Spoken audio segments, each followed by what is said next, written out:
Morning, a little bit earlier than usual. We're live with the mid-season update show. I'm your host, Hindu Man, and I'll be joined soon by a lot of the developers of the game. And I'm ZiSotto. To see exactly what we've got. And I'm quickly going to adjust my audio so we can have enjoyable volume of both me and these to talk about alongside a ridiculous amount of for the patch notes. A ton of god Looks good. And rework potential things as well to talk about. But first of all, let's have a little look at some of the skins that you'll be able to see in the patch coming up. We're going to see and we go full screen. Hera, first of all, on your screen. That looks amazing. Most of you have probably seen this skin at this point. Not only that, we'll have fun. A pretty nice one. What? That one I don't know about. Hello? That looks a little bit... Okay, that's a little bit scary. Funpocalypse Jubalonke. Yes, that's Jubalonke. Following that, it's Sweetie Pie Soul. Yes, she's got all the candy on show. That's just a recall, isn't it? And then following that, we'll also see some Sweet Justice Nemesis. She's very sweet. Oh, yeah, back to Hera again real quick for a second. And then we'll see Rematch Hera is what it is this time round. Following Rematch Hera, we'll also have Zappy Chibi Zeus. Yes, a new Chibi skin. This time, oh, look at the little cute love heart too. Love the card art. With I love that ostrich on the Spirits side. on Hoagie. And not just Spirits on Hoagie. Yes, there's still 4 more skins to go. Snow Strix Raw. Oh, that one's great. I've seen that as well. I like it. A little bit Ymir-esque. Molten Shogun Erlang Shen. Erlang, finally. After Molten Shogun Erlang Shen, we've got the one that I saw earlier on. Infantry Sylvanas. The deadliest tree this side of the Atlantic. And last but certainly not least, the great Tengu Kernanos will also be available in this update. But with that, it's enough for the skins for the time being. It's time to move on to the most important part of this section. That's all about the balance and updates you're going to see to Smite in the coming months. And to do so, I'm going to be joined by some lovely guests on the casual set today. Is that none other than Pom Let me just check the audio for everyone. And AJ. Gentlemen, how are we doing today? Are you all prepared and ready? Oh, yeah. It's early, but I'm ready. Feeling good. I'm excited by where we're going to start. Except for sounding like underwater, sounds good. Some ranked updates, first of all. First thing to mention is the queue time is going to be going down. We're going to be reducing the queue time from 9 minutes to 7 minutes. And a note here says that ranked is in a healthier state than it has been for a while, showing MMR and changes to the progression pace and seem to be going well. We can likely reduce the queue time now as well. So it's coming down from 9 to 7 minutes. Is that just to try and speed things up, guys? Is that what it's about? Yeah, so that's what a lot of these changes like are aimed to do. Half a normal OCE queue. The rank conquest experience. You have to go into a queue, and then you have to go into a lobby, and the lobby can take some time. And so we just want to make sure that that feels a lot quicker to get actually into the action. And as a note, it's something that we might experiment with more as the patch continues. We might actually try different times and push it lower and lower and see how low we can actually push the queue before we actually start hindering matchmaking to a point where we can't go any lower. Okay, so that's going to be a work in progress thing then overall. We know this is a priority for our players, but there is just a factual correlation this is not on my between end. I can do queue time and matchmaking quality. It fluctuates a bit based on region and time of day, but we want to do our best to minimize this wait time as much as possible. So we're trying to speed up lobbies, speed up queues, and just make sure people get in the game. Now, good start for the mid-season patch. There's going to be an increase in the amount of bans in your game in the ranked modes. We're going to be increasing the ban count from 8 to 10 in all ranked modes. So in Conquest, there's going to be 2 additional bans. That's going to come at the end of the first ban phase. Joust the same way. Duel also, but it's only 1 phase of bans there. Competitive play will also be using this new ban system, but options will exist in custom games to use previous and lower count ban systems. Gentlemen, why the increase in bans? More bans, more gods, more bans, right? Yep. This is something the community's been talking about for a long time. Yeah, quite a bit. We see it, from the higher levels play as well as just casuals on social media, and we've got a lot of gods now. We've been pumping them out, so I think that means a few more bans will help in the competitive scene. Yeah, so more bans can have a difficult to predict. Just ranked, also competitive. We expect that certain gods we're gonna see their ban rate increase. We want the community to be aware of that going forward. Now, since we're just adding bans, it might give us some weird sense of balance, right? Some gods are going to jump up in ban rate. We're going to have more 100% pick ban type of scenarios in SPL, and that's not going to mean that the game is less balanced. It's just going to be that we added more bans. I'm sure people are going to make that mistake. I'll be correcting people on Reddit and Twitter all day, but want to talk about it up front. We want to be honest, and talk about the results. So it's going to mean that some of the best gods are not going to get played as much. Yeah, some of the newer gods for sure. Truth is that's going to happen. But we think that from community feedback that we've been discussing with the Olympians and the pro players, the frustration factors and the ability to block out more picks, which actually should open up a lot of viability in the lower end and the middle parts of the god classes, right? So you can box out more gods that counter you, that might make more wide variety of solo laners available. We're hoping that we end up seeing some more variation. I'm going to do a bit of an ASMR eating stream in this one. Apologies, because I heard this one's going to be really long, and I didn't have dinner yet. Well, the other thing on this list as well is quicker draft lobbies. Obviously, even I couldn't cook anything to we're trying to lower the amount of time you spend picking and banning. And so what we're going to be seeing here is decrease the pick time from 30 seconds to 20 seconds, decrease the ban time from 30 seconds to 15 seconds, and also increase, though, the bank time from 30 seconds to 40 seconds. Wait, so that's just to allow in case there's a bit of a window there where people are off. With adding more bans, we want to make sure the lobby didn't take much longer, and it's already been like a big frustration where the lobbies can take a long time. I did the math on it. It's about 10 minutes if everyone goes to like max time. Even with these new bans, these new numbers actually push that max time down to 7 minutes, so pretty heavy reduction. And because there's a lot quicker pace and you have to make a lot more quick decisions and what bans you're going to do and what picks you're going to do, we want to give a little bit of extra bank time so that people can discuss things when they're actively trying to I think it's good because that's fair. The last lobbies and ranked updates is too long for a reason. Logic, but there's no notes. We're going to make some adjustments to how we're resetting at a split. Last split was a little too intense. We're going to be cutting that intensity in half. Okay. It's a big change. You're not gonna, your MMR is not going to change as much on this next split reset. And we're going to continue to look into the split's the same duration, promotion progress throughout the upcoming splits to see if we can smooth this out. I think the combination MMR TP has been really successful so far. Like Pon mentioned at the beginning, we've had a lot of people playing ranked. We've had a lot of people appreciating this more feedback about their skill as they're changing. But it's a complicated system, and there's a lot of ways that it can be balanced, and we're still working the finer points out. Well, that's it for ranked for now, but now we're going to move on to... Well, I'm surprised you guys have organized the show this way this week. We're going to start off with a new item tree, and this is always one of the things that is always like, ooh, what are we going to be doing here? This tree is under the Arthurian? How do you want to say it? Arthurian. Sounds better when you say it. I know, and I just wanted to check how the Americans wanted me to say it. You know, I don't want to write the original in progress names. We'll start things off with the Arthurian tree then, and that's where this item tree is going to be. What's the whole objective of this tree, gentlemen, before we get into the numbers and such? Yeah, so I think the big goal of this tree was to bring something first unique to items. Items in our game often have these kind of more passive effects. You don't have much control over when they activate, and so we wanted to give some players a way to like actually not easy to eat. Help the new items are easy to digest when they really want to, and often that comes with using your ultimate ability. And so these new item trees focus on when you use your ultimate ability, you will gain an effect that is unique to each class and is often class defining. It'll help classes focus their identity more. Mass kind of broadened it so that you could flex into a different class. These items more focus your goal towards your class. Okay. This item tree is really exciting because, well, it's themed all around King Arthur and Camelot and those legends. The items are themed in that way. And their gameplay applications are different than anything else. So these items are grouped together in a tree, but they just get even though they have very different stats. There's a tank one, an assassin one, a mage one, I want to see where this assassin goes. warrior, and a hunter one, all in the same tree. But they all share the same kind of passive trigger, which occurs only when you fire your ultimate, and it has a cooldown, so it'll work with stancers and things like that. Gotcha. So although you're going to see different stances or different types of stats in this tree, the items are all connected through that sense. And items have really far-reaching implications in the game, right? Because any god can build these new items. So we're gonna see a lot of meta shifts, we expect, and a lot of characters go up and down. Just show us the items. Okay, well with this tree, then there's gonna be 3 tiers to the tree. So to build the whole item, you're gonna have to get tier 1, tier 2, tier 3.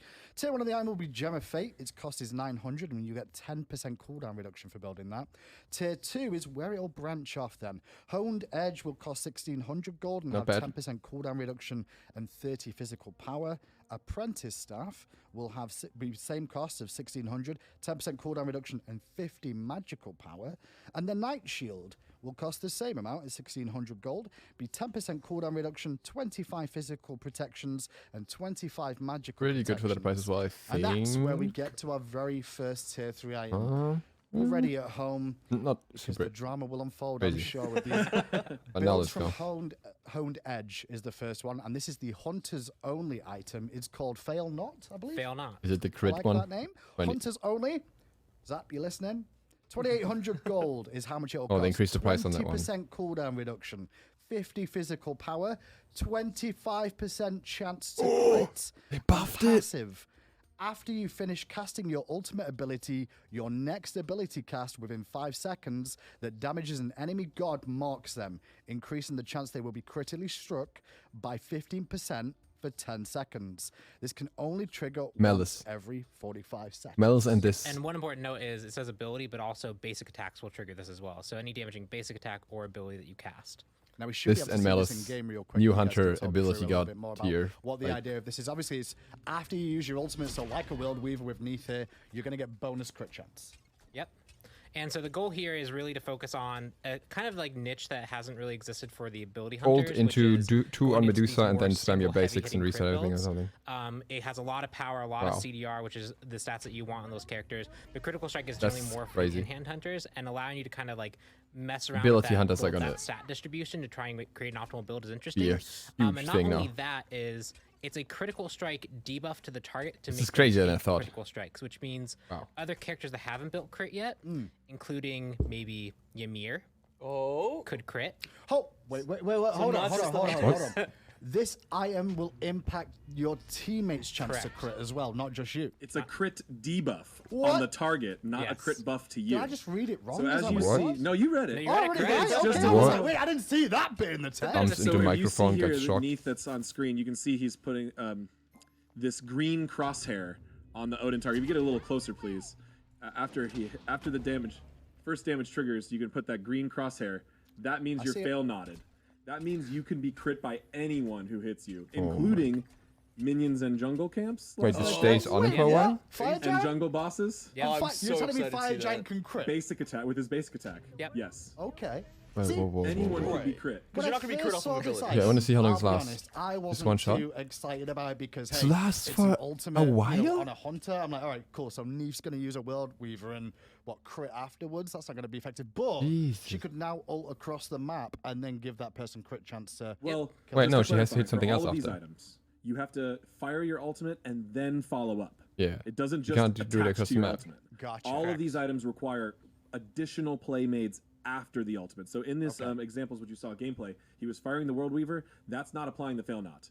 That's just activating the fail knot passive. And then what's he Then the next ability or basic attack is applying the fail knot. Interesting. Definitely very interesting. You cannot very use scary, World Weaver crit debuff someone across the map. While they're at the Fire Giant pit, you actually have to But be you there. can summon someone across the map and then crit debuff someone closer to you. Okay. And that's going to be a theme with all of the items. You'll have to follow up after the ultimate. We wanted to make sure increase your crit chance of your one drastically. The fight as opposed to just if it's multiple hits. People. Yep. Well, we can move on then to the next one in this tree, and it will be the next tier 3, which is Arendite, I believe.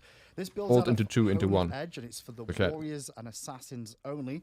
It'll Wait, cost or is it 2600 class only? gold. It'll have 10% cooldown reduction, Maybe it's hunters 55 only. physical power, and the passive says that after casting your ultimate ability, reveal all enemies within 120 feet of you.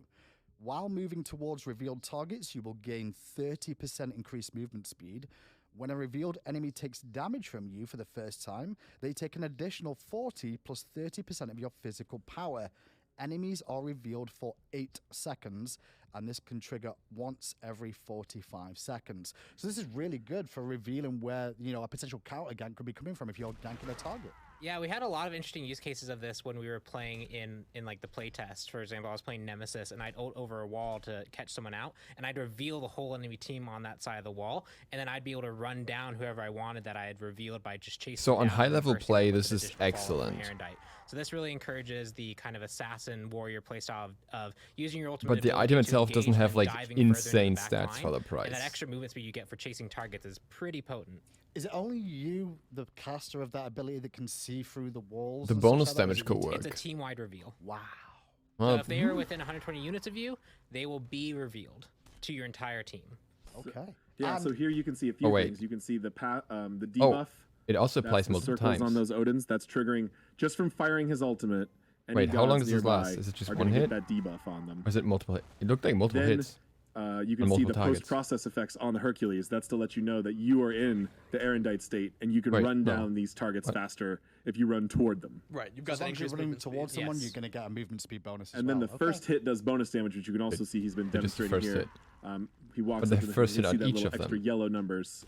47. Second hits does not, only the first one. So this is a really cool ability for assassins. Jump into the back line, ult somebody, reveal the whole team, and ask people to start to scatter and let your team follow up on the cleanup. Or it helps you pursue a target that's trying to flee because you'll be able to move quicker toward them, and you'll know exactly where they're going.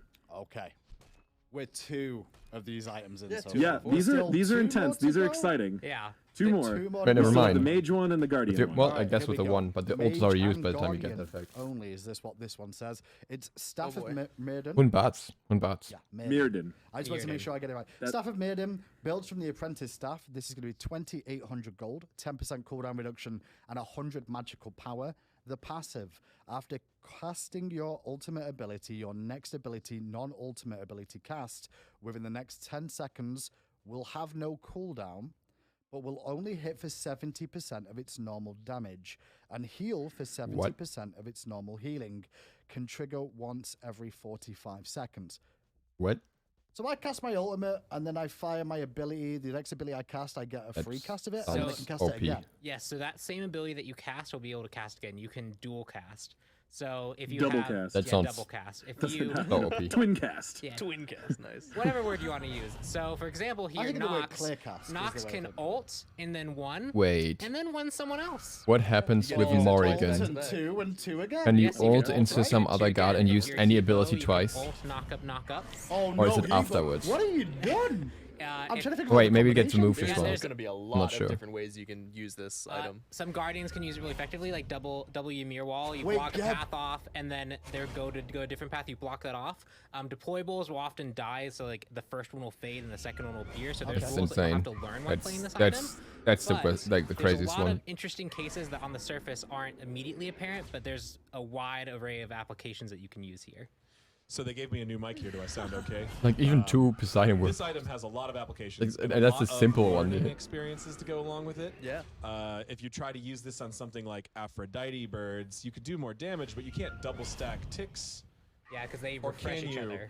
A lot of effects refresh. You'll have to learn what works well for your Changa double dance. I can Gebel shield. Or I could Gebel knock up. Oh god. Correct. Yeah, that would definitely work out. Correct.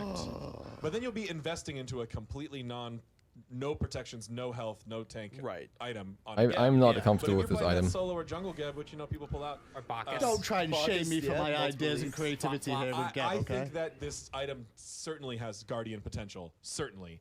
But this is a really interesting item. It's kind of a theme for all of these items. They have a lot of flexible applications. I'm not looking forward to this one. To use them, and you're going to have to experiment a little bit more in game to make sure that they're working the way you expect, because of the core rules of Smite. Kind of break these items in a couple places. So like for example, Hera was an example that people tried to use in our early test, but Argus doesn't go on cooldown until Argus dies. And so this effect occurs after your ultimate goes on cooldown. So some characters have more innate synergy with this item where their abilities work a bit more favorably. But if you want to play Hera and then kind of use your ultimate in a really aggressive way and just have Argus die so you can get double cast, that's something that you'll have to learn to do with this item. Or she can sounds good. Have a much longer extended fight and still get that power play. It's just not going to be at the same timing. Yeah. Play around a little bit, basically, with this as much as possible. I'm sure you guys at home will do your very best at trying to break this. Yeah. Oh, yeah. It'll happen. Let's put me Well, that's it for Staff of MYRDDIN. Next up, though, is Pridewin, is the last one on this list. And this is going to build out of Knight's Shield. It's going to cost 2,400 gold, and this is for all classes, by the way. 20% cooldown reduction, 45 physical protection, 45 magical protection, and after casting your ultimate ability, you gain a large shield equal to your protections for 5 seconds. When this shield breaks, either by timing out or being depleted, it explodes and deals magical damage equal to 50% of the shield's health, and slowing targets for 25%. Equal to your protections? That's not much. 3 seconds. This can only trigger once every 45 seconds. So this is a catch-all for everybody. So if you do end up building tank on whatever character you're on, you will get the shield effect that is based off your protections. So for me, it's like you want to build more protections to make this useful. Yes, so this is... But like, it's like a 300 shield is best. Kind of frontline tank role. It is available to all classes, and you'll know all classes essentially have 2 items they can build, Pride Win and whatever was specific to their class. And this innately works off trying to be the frontline tank. The more you build defensive, the more you play tank character and have higher base stats, that'll all influence that shield's health and ability. I'm so sorry, I keep bumping into the mic. And of course, shield health, it becomes more effective the more protections you've built anyway. So there's a lot of synergy towards building and optimizing this kind of passive effect. Clumsy, can I double stack these items then? Is that what Pond's just telling me there? That I can buy 2 of these items? You know, if you want to be an Athena and you want Pride Win and you want Staff of MYRDDIN, that sounds pretty... I was still discussing we possibly limit these to 1 per god. Last week. Athena double taunt just came into my head. You ulti in, you have Pride Win, so you're going to have that shield around you. You taunt them towards you, the shield depletes, you explode, you slow them, you taunt them again.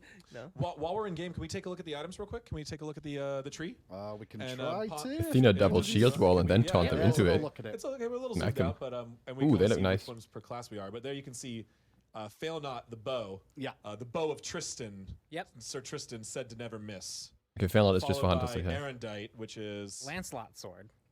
I know that which is legendary. Why? Because it's Lancelot had it. Sword. You gotta have said to never miss. You gotta have a little catchphrase, Pon. Erendite was actually one of those items that was like, it's Lancelot's sword, and that's pretty much all it was. All right, well, but it's still cool. especially sharp. He still made Marion with it. That's all you gotta say. It'd be fine. And then we have the Staff of MYRDDIN, which is Merlin's ancient Celtic source of power. Yeah, right. Because the god has earlier roots even than Arthurian. Yeah, but and then finally we have Pride Win, which is King Arthur's shield. So this is the shield he uses to defend Camelot. It's the shield that he uses to defend his kingdom. It's so OP, he can't have it in the game Correct. from the start of the game. He can only get Excalibur. He can't have 2 artifacts. That's fair. That's fair. He had too many already. Well, that's it for the new item tree. There is still plenty of other item discussion to go on to now. And we've got another item to actually speak about straight away, which is going to be Contagion, is the very first item that I'm going to be talking about. Is this the only other new item being introduced today? Correct. This is the only other new item. And it's Contagion. Here's the stats for it. You'll recognize a lot of this all of a sudden. This builds out of the silver breastplate, I should say. It costs 2,050 gold, 60 physical protection, 100 health, 250 mana, 15 MP5, and the aura, which is the most important thing of Contagion. Enemy gods within 55 units have their healing reduced by 25%. This does not stack with Pestilence, so as you can tell, this is physical Pestilence, boys and girls. That is a beautiful addition to the game. People have wanted for a while. For quite a bit of time. That is fantastic. See if they actually buy it. Why have people been asking for this, AJ? Thank you. What's the main reason for The main reason people ask for this is for early game solo lane countering. So gonna laugh at certain solo laners now. Of course, it has a lot of applications in other game modes when you It's beautiful. the healer stacked comp. That is so beautiful. Just to like mess with like a Certain duo laners might pick this up, but we focused mostly on the solo lane application to help to help you counter those high sustained solo laners or guardians in solo lane. And what this will Guardians? We've actually tuned it a little bit differently than no, this is not against Guardians. For that reason. So Warriors. So you can rush it a little bit earlier. We have made this one slightly cheaper, slightly lower stats than Pestilence, but Pestilence has this. They have the same passive. Absolutely fantastic. By all accounts, they are the exact same passive. You can't stack them, but you can buy one of each on 2 different gods and do more anti-healing in a larger area. You cannot increase. So we're not increasing the cap amount of healing reduction in the game with this item. So healers out there, this is not actually lowering the amount of healing you can get total in the game, because it's the same as Pestilence. It's just giving more options and possibly a larger area. The main thing to mention there then is the only real difference is that if you've got a Pestilence and a Contagion on the front line together on 2 different characters, you're only getting the effect of one and not both at the same time. Correct. And that's also for you guys at home building this. There's no point building both of them on your character because you're only going to get the debuff from one. Let me see. There is applications if you split up. If Pon's got Pestilence, I've got Contagion, we chase off different people. Now we're still anti-healing both of them. Things like that. Okay. It does not just straight up stack like that. They've got very different stat priorities. You know, Pestilence obviously has a lot of magical protections and health, so it's going to be good for different reasons. So generally, don't build both on the same god. Yes. Cool. Well, let's move on then to the item trees and what we're going to be seeing changing in the item trees in this mid-season. I'm actually so happy about this one. First thing to talk about, it looks like we've got a lot of magical items, first of all. Guys, what's the main goal during the mid-season update with this? We're going to go through categories in the items instead of alphabetical, and you're going to see that reflected on the patch notes. I've got rings and... just to make sure that that's intentional. Right. First, we're going to start with magical items, specifically mage ADCs. Yes. Magical ADCs have been a bit more prevalent than they have been previously. A lot of the kind of competitive level play, Freya has been very popular, Kronos has been really popular. They've been pushing out other hunter characters, and we think a lot of that has to just do with the core efficiency of the ring tree itself, specifically Demonic Grip and Hastened Ring. Okay. So you're going to see adjustments towards those items. And let's have a quick look at those then. Demonic Grip, the cost is going to go up for this item. It was 2,150 gold. It's now going to be 2,300. So 150 gold increase there. Fair, but hurts. Just to try and slow that down. And then Hasten Ring as well. We've increased the cost of this item. It was 2,300 gold. This is a large jump to 2,700 gold for Hasten Ring. But there is an increase to the magical power this provides. It was 50. That's going to go up to 70. I guess part of that is because of the cost increase too.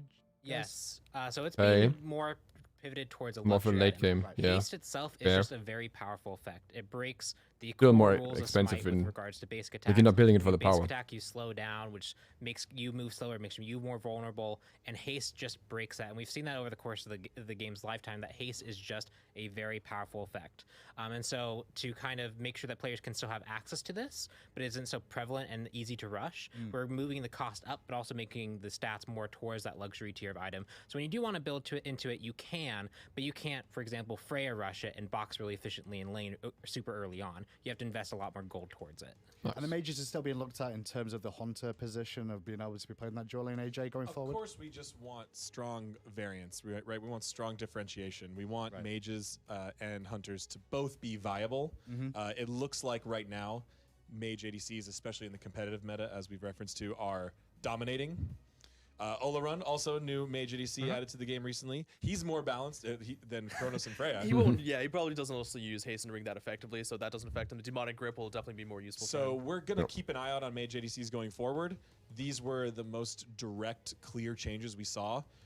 Demonic Grip really just needs to be balanced to other early penetration items, and Haste just needs to be tuned towards a luxury item. We have a couple other directions. We have some God balance. Sol that hard because she can kind of work without those items anyways. And also, as we're going to get to later today, we're also going to be buffing a few hunter items. Okay, well, let's move on with a couple of magical items first of all. We've got a couple for the mid lane a little bit more so. Well, could flex a few places. Doomorb is on the list here. Doomorb with Doomorb, and it's going to see a reduced magical power per stack from 6 to 4, but an increased base magical power increase from 135 to 145. This is quite a potent item just in terms of magical power now then with what we're seeing out of this. Yeah, it's one of the stacks going down for magical power, I think, outside of like Rod of Tahuti. It's, you know, it's borderline there. It's one of the most expensive mage items as well. We wanted to move a little bit from the stacking component because those stacks, you know, they're temporary with the movement speed. Just you don't only do get that them much from for you. time to time when you're killing camps or you're assisting with god kills or getting god kills yourself. But moving a little bit to the base allows you to actually just get a little bit more power up front from the item. We've done a lot of shifting with Doomorb, you know, with its price being changed from 3,200 to 3,000, and there's a lot of people kind of comparing it to Rod of Tahuti, comparing it to Shaman's Ring, and we want to bring it a little bit more in line. But we also know that the movement speed it provides is a really strong stat by itself. So we want to just do it, you know, little bit by bit to make sure it's not going to be over the top. Okay, and that's it for Doomorb. But we move on then to Spear of Desolation next up, which is the passive has been changed from 1 second to 2 seconds. I've got down here, so it was only effective for 1 second, but it's now going to be 2. Is the only real difference? It just makes it a little bit easier to use. Yeah, it just was. But it's a pretty strong item in regards to like the pen the cooldown provides, but there's other pen options that are kind of outshining it. There's other cooldown options that can outshine it, and so we just want to move it a bit more in the direction of being more viable, especially for those characters with very low cooldown abilities. When they get a kill, they can just immediately refresh it and use it very quickly. This item will be a stronger pickup for them. Spirit Magus was almost causing some problems earlier this year, where people were considering mage is not even viable unless they worked really well with Spear of Magus. Right. So we wanted to add just a little bit back to the non-Spear of Magus mages. This is going to help them. Okay, we'll see how that works out with Spirit of Desolation. Next up on the list is Ethereal Staff here. Decrease the cost of the done with that. It was Sorry about that. gold. It's now going to be 2,500. I did not expect that we jump into the spicy stuff right away. Stolen. It was 5% to 6%, so it's up 1% and down 100 gold. Just a small touch here, gents. I'm still convinced this item is sleeper OP. Yeah, we see this picks a few times. Crazy good. But we'll see. We're of course a common theme through these mid-season patches. We're targeting some of the least purchased items in the entire game. Sure. And I think sometimes when we talk about sleeper items, most of the times here, what happens is like it's just hard to fit them in build sometimes, and that's what you're trying to aim for. And a few of these that we're adjusting today, they're still going to be hard to fit in build, but some of the trade-offs are there. People just have a hard time giving up the things they're used to. Yeah, sure. It's a very niche item as well, because you usually see it on kind of the tanky bruiser mages as well. You know, the Jean Quays, the Jormungandrs. We saw it in Athena and Geb solo before playing the SPL. So it's already got a really unique place in the meta that we think just bringing a little bit more attention to it, but we don't want to drive it overboard, because we don't want it to be like Warlock staff back in the beginning where everyone got this and it just felt really frustrating. So just a little few tweaks. That's fair. Okay, well that's it for major items for the time being. But now we're on to what looks more like mobility more than anything else here. We've already had a little look at the Hasten Ring, and that's going to be taken a nerf. Well, Hasten Katana is also going to get changed as well this patch. That's going to have a cost increase as well. It's up from 2,300 gold. It's now going to cost you 2,500 gold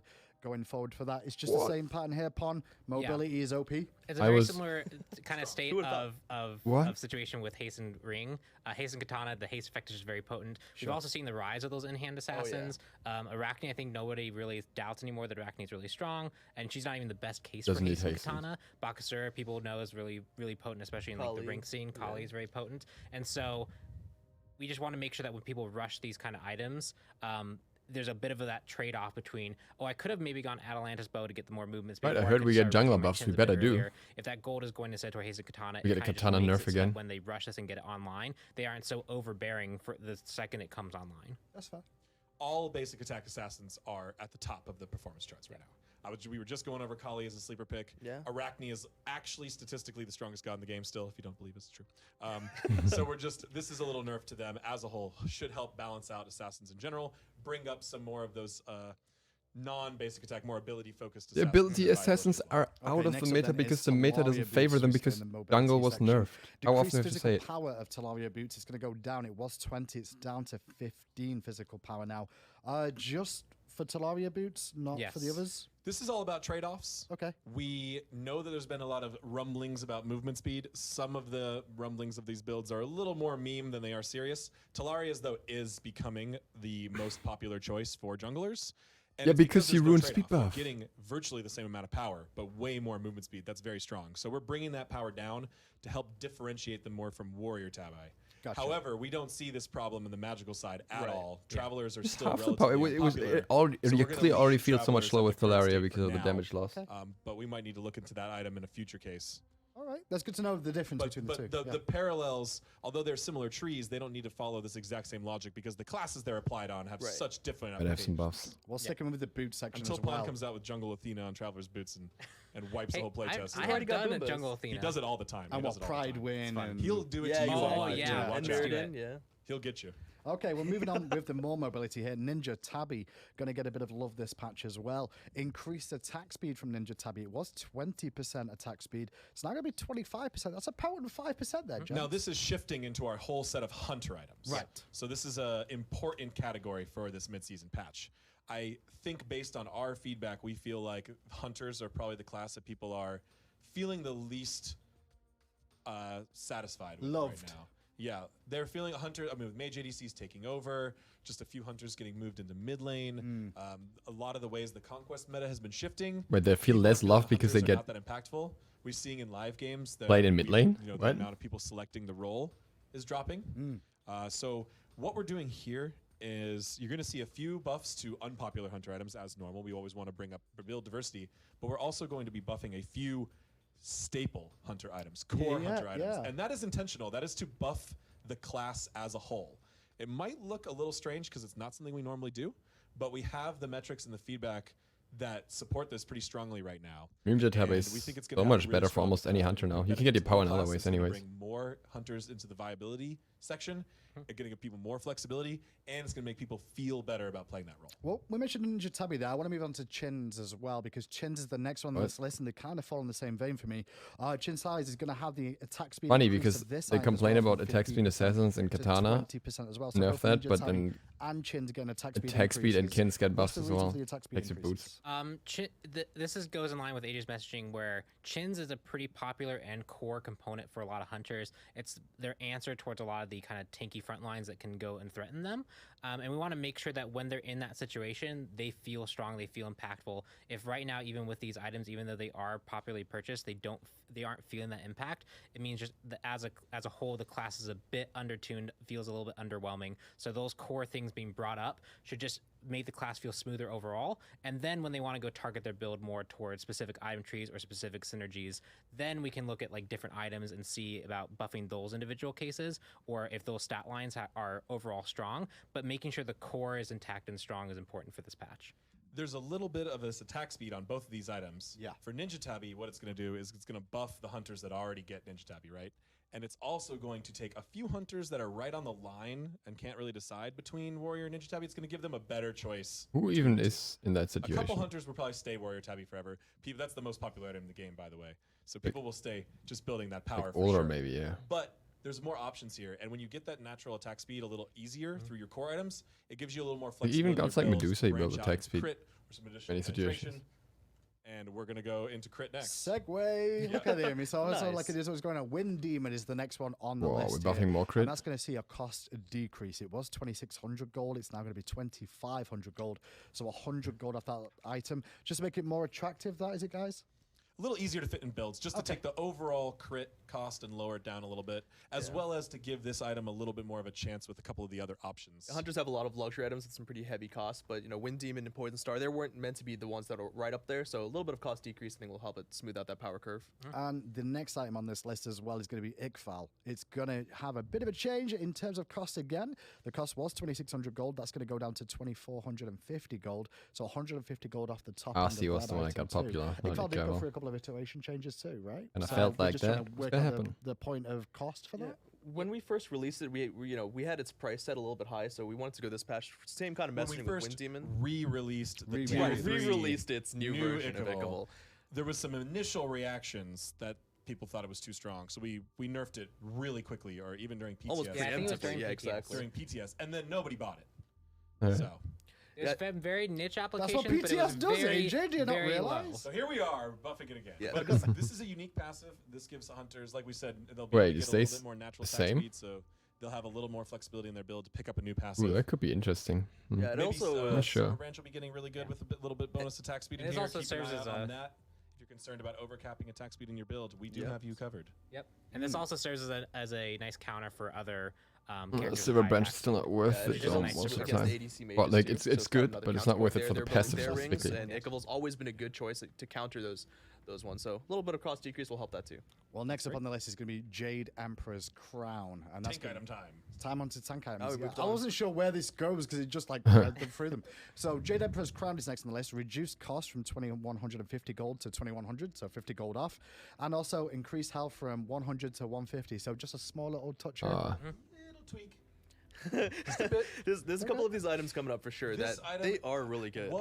It's gone through some metas where it's historically really popular or not. Really, we have a lot of different aggressive defensive options for Guardians. You've got Voidstone and Jade Emperors. You've got Heartward and Sov. We're trying to keep those always at that decision point. Always a competition between this and Sov. This might just tilt it again. Or what your team comp needs, or who on the enemy team is carrying the most. So this is that type of item. We're going to look at a couple of those here as we go through this section to make sure that this trade-off feels good and feels like Guardians have meaningful choices and aren't just pushed into the same aura Heartward Sov build every game. Well, here's a little look at some of those as well. Runic Shield is the next one up. That's going to have a 50 health increase of that from 150 to 200. And then after that, we've also got Gauntlet of Thebes on here too. Decreased cost from 2,400 to 2,350, so 50 gold less, and increase the base health of this from 275 to 300. Very small touches there, but definitely the supports will like that. And Bulwark of Hope. I don't see Thebes needing a buff. Reduction from 2,400. I mean, it's popular until recently, at least. 100 gold reduction there, and increased health from 200 to 250, so 50 health up on that too. Talisman of Energy. Okay, the idea is just to make tanks more tanky in general, I guess. 8 seconds to 10 seconds. I guess that's just to make it a little bit more, available. A little bit more flexible when you're actually using that passive. Consistency. Good. I like buffs and to that. last but not least in the item section is going to be the Relic Dagger. It's going to see an increased relic cooldown reduction. Oh. Ooh, really? Yeah. From 30 seconds to 40 seconds, so an extra 10-second reduction. Surprised by that, because I thought we saw quite a bit of Relic Dagger so far this year. We're starting to see a little bit of it in SPL. Okay. Yeah. Nowhere else. Right. Nowhere else. I definitely get that context. No one else is buying it.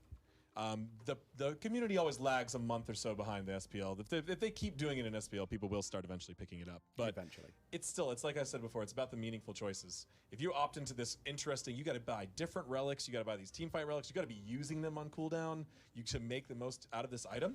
We wanted to make sure this passive was effective in this really cool kind of combo strategy that it brings up. Yep. So across that patch then, I mean, just for the item section, we've seen, what, 4 new items, is it? Or 5? 5 new items, Five the new Thorn items one tree. You got 5 new items. You got Mage ADC nerfs. You got Hunter buffs, Guardian buffs, and you've got a lot of unpopular item buffs. So mainly just a catch-all for all those. But now we move on to the better section, or the more detailed section this patch, I would say, or this update, I should say, is the God section. Guys, what was the main focal point of the Gods in the mid-season patch for you guys? Mid-season, we're always looking for meta shifts, and we're looking to solve problems. I believe the itemization changes is where we're going to get most of our meta shifts from. Of course, the God balance is impactful, but God balance still impacts one God, and then there's kind of a chain of events. Items impact everyone. They have very far-reaching.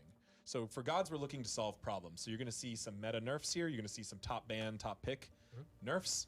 You're going to see a few Gods that are extremely unpopular and have had some, I don't know, maybe some clunkiness or feeling a little like they're missing the love, as Hindu Man mentioned earlier. We're going to be looking at a few of those. And we'll be looking at a couple of buffs in between that have Cupid is asleep, why would you buff him? messaging, different problems being solved. Okay. Always striving towards the goal of making as many Gods in the game feel good to play and feel viable. Now, I do think they're in alphabetical order. From These ones are. Yes, for Gods, so we are not in categories. We're going the old school. if you don't hear your God at his first letter of his name, then he's probably not getting changed this patch. Definitely pay attention, because there's some spicy stuff between all of the other balance. And we'll start off with Amuzen Carb is the first one. AMC. He's going to see a couple of changes here. Bees, we're going to be decreasing the base damage of bees from 9 to 5. What a way to make a living. Yeah, that's per tick. Per tick. Per tick, sorry. Which is pretty big. I just got excited by 9 to 5 and it got 9 to 5, yeah. And that's our fault. We should put the per tick there. And then Swarm as well. Decreased base damage from 60 to 280 will now be 60 to 260. So a top end small change there. We've also decreased the physical power scaling from 80% to 70%. So small touches to AMC. He has been quite potent lately. Yeah, out of the hunters we talked about, while there's a lot of mage ADCs, AMC has been, really prevalent in both the duo lane as well as the mid lane. He's just one that hasn't fallen off at all. And a lot of that comes down to his early game pressure and his boxing potential. Even though he doesn't actually have movement ability and Hive kind of helps him throughout, he still does really well at almost all points in the game. So here we're hitting his early game with Bees, and we're hitting his late game with a Swarm change. Okay. We'll see how that works out for AMC. Next on this list is Anhur. Some interesting changes for Anhur here. First of all, shifting sands. We're going to increase the damage buff from 4 to 20%. Will now be 8 to 20%. So definitely an early game buff for shifting sands. Not only that, though, Impale, we've reduced the pre-fire time. It was 0.2. It's now going to be 0.17. So a 0.03 difference. Yes, I can do math sometimes. Which will match his animation, is what it says here. Is that just makes it feel a little bit better? When he threw, he'd like throw, and then a spear would appear in front of him and go. Now it feels more like as he's throwing, at the point where he'd let go of the spear appears and goes. It's very nice. Just a feel. But you'll definitely feel it if you're an Anhur main. It's a visual clarity. And speaking of feels as well, it looks like Desert Fury, we've added targeter effects while channeling this ability. Does that make it a little bit better for firing that Desert Fury off and feel like it's going to hit? There's a lot of different shots. It's pretty different timing between them. It's a little bit delayed. So now actually being able to see which direction you're going to be facing with that ability, it will help out a little bit. A lot of quality of life, but a bit of a buff to that shifting sands. With Anhur double impact. It's one of those things that we noticed when we did the Aphrodite change, where it was 4 to 20% damage increase to your link target. It's one of those things where at the early stage of the game, you already aren't doing that much damage, and so 4% increase on already not that much damage is just, you don't really feel it. And then getting the combo reduced with Melis. A little bit of a higher percentage earlier on helps you feel that part of the ability earlier, so you know that that's a thing that you need to continue working towards and using as the game progresses. Gotcha. It still gets to the same point late game as well, though, in terms of the same 20%. And we also added 5 units of range to that ability. Yes. That's I didn't miss that. Right? I apologize. But that is 5 extra range. That's a pretty pretty impactful change as well. It That'll is. let you zone out people a little further to help you catch people. That's more important. It works really well with Impale combos because it gives you a little bit more space to work with. Yeah. So Anhur getting a combination of actual buffs and quality of life adjustments. All right, good changes for Anhur. Moving on to the next A-God, and it's also another hunter, Apollo, on the list here. First up is Audacity. Each damaging ability now adds 2 stacks of Audacity for each enemy god hit. The moves still adds 1 stack of Audacity for hitting enemy minions. Right. Is what it says here. So if you hit a god, you're going to get 2 stacks off that as well. So dashing in, you could potentially get your Audacity passive up a little bit quicker. Or your 1 or your ultimate. Okay. If you land all hits on your ultimate, you're going to be getting your Audacity passive almost instantly. Really? When we talked Obviously about it's Apollo a in-game as little well. bit, exactly. We're going to see it here. And one of the biggest things we talked about for Apollo is that his passive, while it's fun, it's hard to always play around it, right? You get it up and then you use it. If you're an experienced player, you'll dash through the minion wave to try and get a little bit faster. But by adding Audacity, increasing mechanics to all of his abilities, his damaging abilities, which I think is important, because that means your Mez is not going to be actually getting you any Audacity stacks. It means that he'll be getting access to... I'm not a fan of Apollo buffs. It feels like for the casual player, the player that's trying to get to grips with Apollo, it's going to be a little bit I think more this is to play a fair buff. But at buff. the same time, for the high-end Apollo player, they're going to feel a potent buff here. And be able to play around this. It helps abilities feel a bit more impactful. Often, especially late game hunters, where your auto attacks feels like the most important thing that you're going to be doing. Casting an ability often takes time away from that. And now this actually gives you an incentive. If you're in the middle of a team fight, your passive's just dropped, you have your 1. It is worth you casting your 1 again, trying to hit as many gods as you can to get your passive back up as quick as you can. Now the other thing about Apollo as well is we're going to be buffing the moves, his 3rd ability. The increase the duration. Oh my god, that means Apollo and the new item is also disgusting. If he drops down with the ultimate on you. It's now going to go up to 3 seconds here, and that's just going to be an additional quality of life thing. Yourself and allies will now be moving faster an extra second, and enemies hit will be going slower for an extra This second. helps his kit flow so much better. These gameplay demos of him alting down and just going from 0 to full stacks of his passive, that is awesome. Very, very useful. This is going to make the god feel way more He ults down on you, and then he marks you with a basic OS1, and then he has increased crit chance afterwards. You're going to be doing a lot more damage with Apollo. And it's definitely going to do that. Thanks for that one, Caps in game. We'll move on then. But then you have CDR, Ares, and you don't need that on him. We're going to buff this patch as well. I'm not ready yet. Searing Flames. This ability now deals 5% max health per tick to non-boss minions. Only at all ranks. Sorry. Only. It was the way that it's also we should have written that. It still deals 1, 1, 2, 2, 3% to gods as you rank this up. But it's 5% max health to anything in the jungle. So it helps with clear, right? Jungle, minions, in lane lane. minions too. Yeah. Nice. This is just not fire giants and large bosses, right? That's what I was Because thinking for about. 5% would be a little bit much. So this ability does base damage and percent health. We're just buffing the percent health to minions only. Okay. So this is a direct buff to Conquest Ares. There's a massive pressure increase. Correct. Lane and just going off to do back camps and stuff. I found that pretty difficult myself when I was playing him. That is really exciting to me. You don't do back camps. That's what happens. I'm a big fan of Ares, but he is really difficult to play in Conquest because of this poor clear. So we did this a little bit with his chains, and that helped him a little bit. But we still have not seen much Ares in Conquest. Very, very little actually. Ooh, I like this. We're pushing that envelope just a little further. It's a very exciting change. After Ares, then we'll move straight on to Chaac. Yes, that's a C for you guys at home playing along. Torrent decreased cooldown from 15 seconds to 13 seconds, so that'll be up a little bit more often. And Stormcall, the knockback from this effect, now knocks enemies players straight up instead of away. That's a big change. Big change. Because before it was kind of used as a escape situation. It's technically a knock up, but a knock up that preserves momentum. Now it's going to be a knock straight up, so you're always going to be staying in the same place after that ultimate. I think everyone kind of agrees that Chaac is like solidly okay. It has been for a long time and never really been fantastic. And we've been trying to add ways to make him a desirable pick. And one problem is that his ultimate is strong, but it always tends to knock people away. It actually tends to save enemies. They're all just fleeing in different directions. He doesn't get to do this like good engagement play with his team. Now that they're knocked straight up, that's going to set up his team. It sounds very better. strong, but I have to feel how it feels in game to really judge it. And it does a good how bit long of damage. the knock-up now really is and stuff. Late game team fight, which is normally when he really drops off. Like he's a pretty strong laner. And unless he shows up really fed, his late game is kind of underwhelming. So this Also, there's a really new counter to him with a new anti-heal physical item. A core asset in your Conquest team comps. And the other thing we mentioned there real quick as well was Torrent cooldown down 2 seconds, so you can spin a little bit quicker and maybe get yourself some damage protections and escapability. Right. Erlang I always like Chaac is the next one on the list, and that's going to be spot weakness. It looks like a bit because of a it helps nerf when my for teammates Erlang, actually pick Chaac. You needed it, to be honest. Decreased base damage from 25 to 85 will now be 15 to 75. That's actually quite heavy, boys. How come so heavy? Put this in the meta nerf category. Okay. Erlang Shen, top pick, top ban, top win, across the board right now. This god is doing really well. And one of his issues is that he's a little too good at everything. Yeah. His ability to tank, his ability to Yeah, I thought damage is just really Arachnis- high. He doesn't have to sacrifice much to do that damage, and part of that is due to spot weaknesses based damage. Gotcha. Especially at early ranks in the jungle, you can gank really aggressively. You can build more defensive, and it's really hard for anyone to counter gank you. And it's really hard for anyone to push Erlang Shen off them if he's on them. And so this will make Erlang Shen players have to determine a little bit more: do I want to focus on tankiness and sacrifice some damage, or do I really want to commit to that damage build? Okay, well that's it for Erlang Shen. We'll move on then to Fafnir. Next god on this list, and it looks like a I honestly for the boy Fafnir I honestly here. preferred Erlang when he was still an underground jungle pick. I've not read these, so I'm But just like, now. I feel like, okay. Curse Strength, increased width of this ability. That's the hammer, by the way. Increased the width of this ability from 6 units to 7, so it should be a little bit easier to hit this. And clear creeps with 2. And Coerce, decreased attack speed buff. It was 15 to 35, will now be 10% to 30%. And decreased bonus damage from 5 to 25% will now be 4 to 20%. So it is a shift, and it's like he loses a bit of his attack speed and power buff that he's getting from Coerce, but gets to hit a little bit more often. BMT is going to suffer. This god is One-shots become harder. popular in SPL and no Brutal Michelini time, that is. And it's because the SPL players are good at using that Coerce. We're trying to help even him out a little bit more, trying to give him more widespread application to more players. So we want to make Curse Strength just a little bit more consistent. It is a slight change, but it'll matter. It will help. Yeah.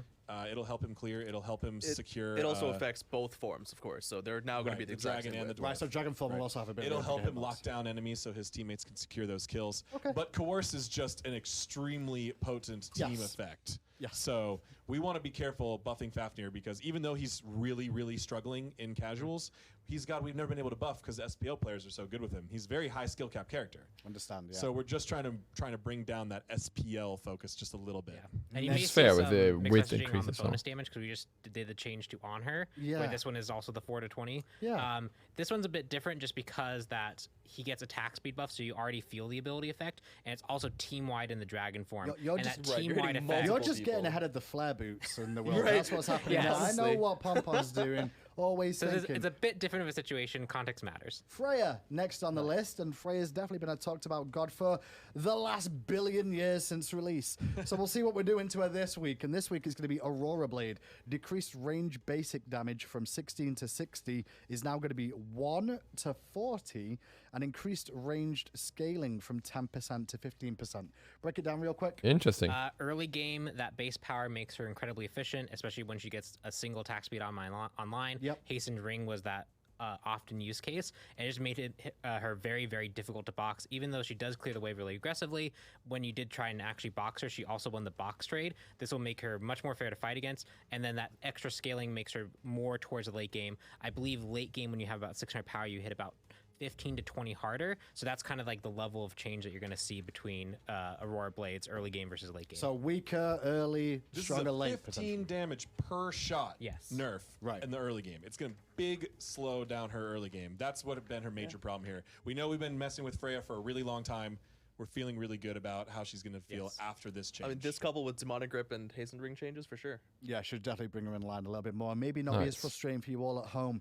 Next god on the list is Isis. Now, Isis has got a lot of To be honest, I don't changes see here. much Freya anymore. What's the goals with Isis in this patch, first of all? Isis is getting widespread adjustments across her kit. This is one of those heavy balance adjustments where we're not necessarily reworking any abilities, but a lot of them being touched. Okay. We're trying to give Isis, we're trying to target her individual abilities that feel underwhelming and give them clear identities and strengths, as well as just buff the goddess in ways that she needs. Let's see what they've done then. Did they Funeral get a rites, first remodel of all. with that? The passive increased range of this, it was 30 units, it's going to be 40 units, so a little bit wider there.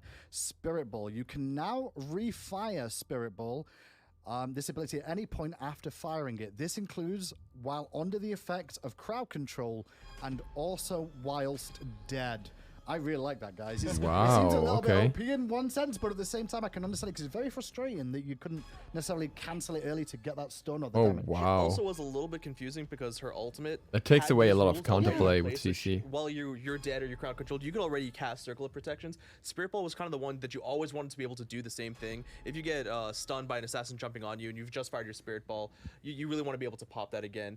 Also, coupled with this change, we remove the post fire from 0.1 to 0. This doesn't change anything with the animations, but will help a lot when you're trying to pop that spirit ball and refire it immediately and quickly. Yeah, they're always the ones that sometimes like it pings slightly off or something like that. It can always cause you a problem. This is gonna make that feel better. Cool, that's great. Spirit Ball, there's still more for Isis as well. Dispel Magic. Dispel Magic no longer provides a boost to magical protection. It instead provides a shield to Isis and nearby allies. The shield health will be 90 to 250 plus 40% increased potency per additional target hit, and this caps at 80% potency. 3 guns hit. So basically a shield for you and your teammates around you once you use Dispel Magic or the target protections. So it's around you or the target. It follows Baron Samdi's rules with the heal. So that way if people are all diving on one person and you're far away, you're trying to keep that range, you can Dispel Magic that target, they all get the shield around you. I know that protections in many ways does the same thing, but rules basically, like you just said. Okay, that's it for Dispel Magic, but still we move on AoE to Circle of Protection next.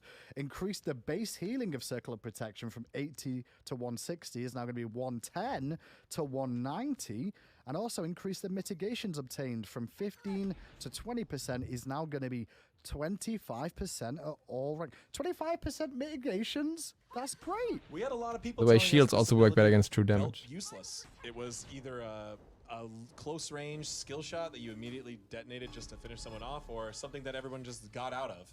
So what we wanted to do was actually give it more applications to drop this in a siege scenario or a jungle boss scenario, and that mitigations is going to be very intense. It's going to help her a lot. I mean, it's been used in jungle boss scenarios ever since, to be honest. Of pick Isis when we want to really secure these objectives.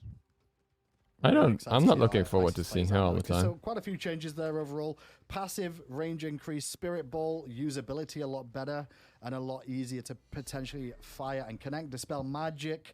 I think that was a change to Dispel Magic though, because like I feel like it's a nerf to it, but then we've buffed the ult at the same time, but it's better to read, right? Well, we took away protections and added shield, so it is a shift technically, not a straight buff. Yeah, in situations where like assassins gank you, it's going to always be a buff because it was only magical protections you're getting. But against other mages, especially also if you're boosting like your teammates that had a lot of magical protection already, that 30% boosted it even more. So that definitely is a shift, but in a lot of applications it will help Isis. Yeah, and the rules for Dispel Magic, she would give the shield of the aura to the people in her funeral rites, but now because that AoE is larger, you're going to be giving it to people a little bit further away than before. Interesting. That's good to see. All right, I think we'll see a bit more Isis. Someone I'm sick of seeing, Merlin is on the list here. Let's see what's happening to Merlin this week. He's getting the likes so of much. Eclipse, decreased magical power scaling of the initial hit from 60% to 55%. Nice. Decrease the magical power scaling of the tick damage from 10% to 8%.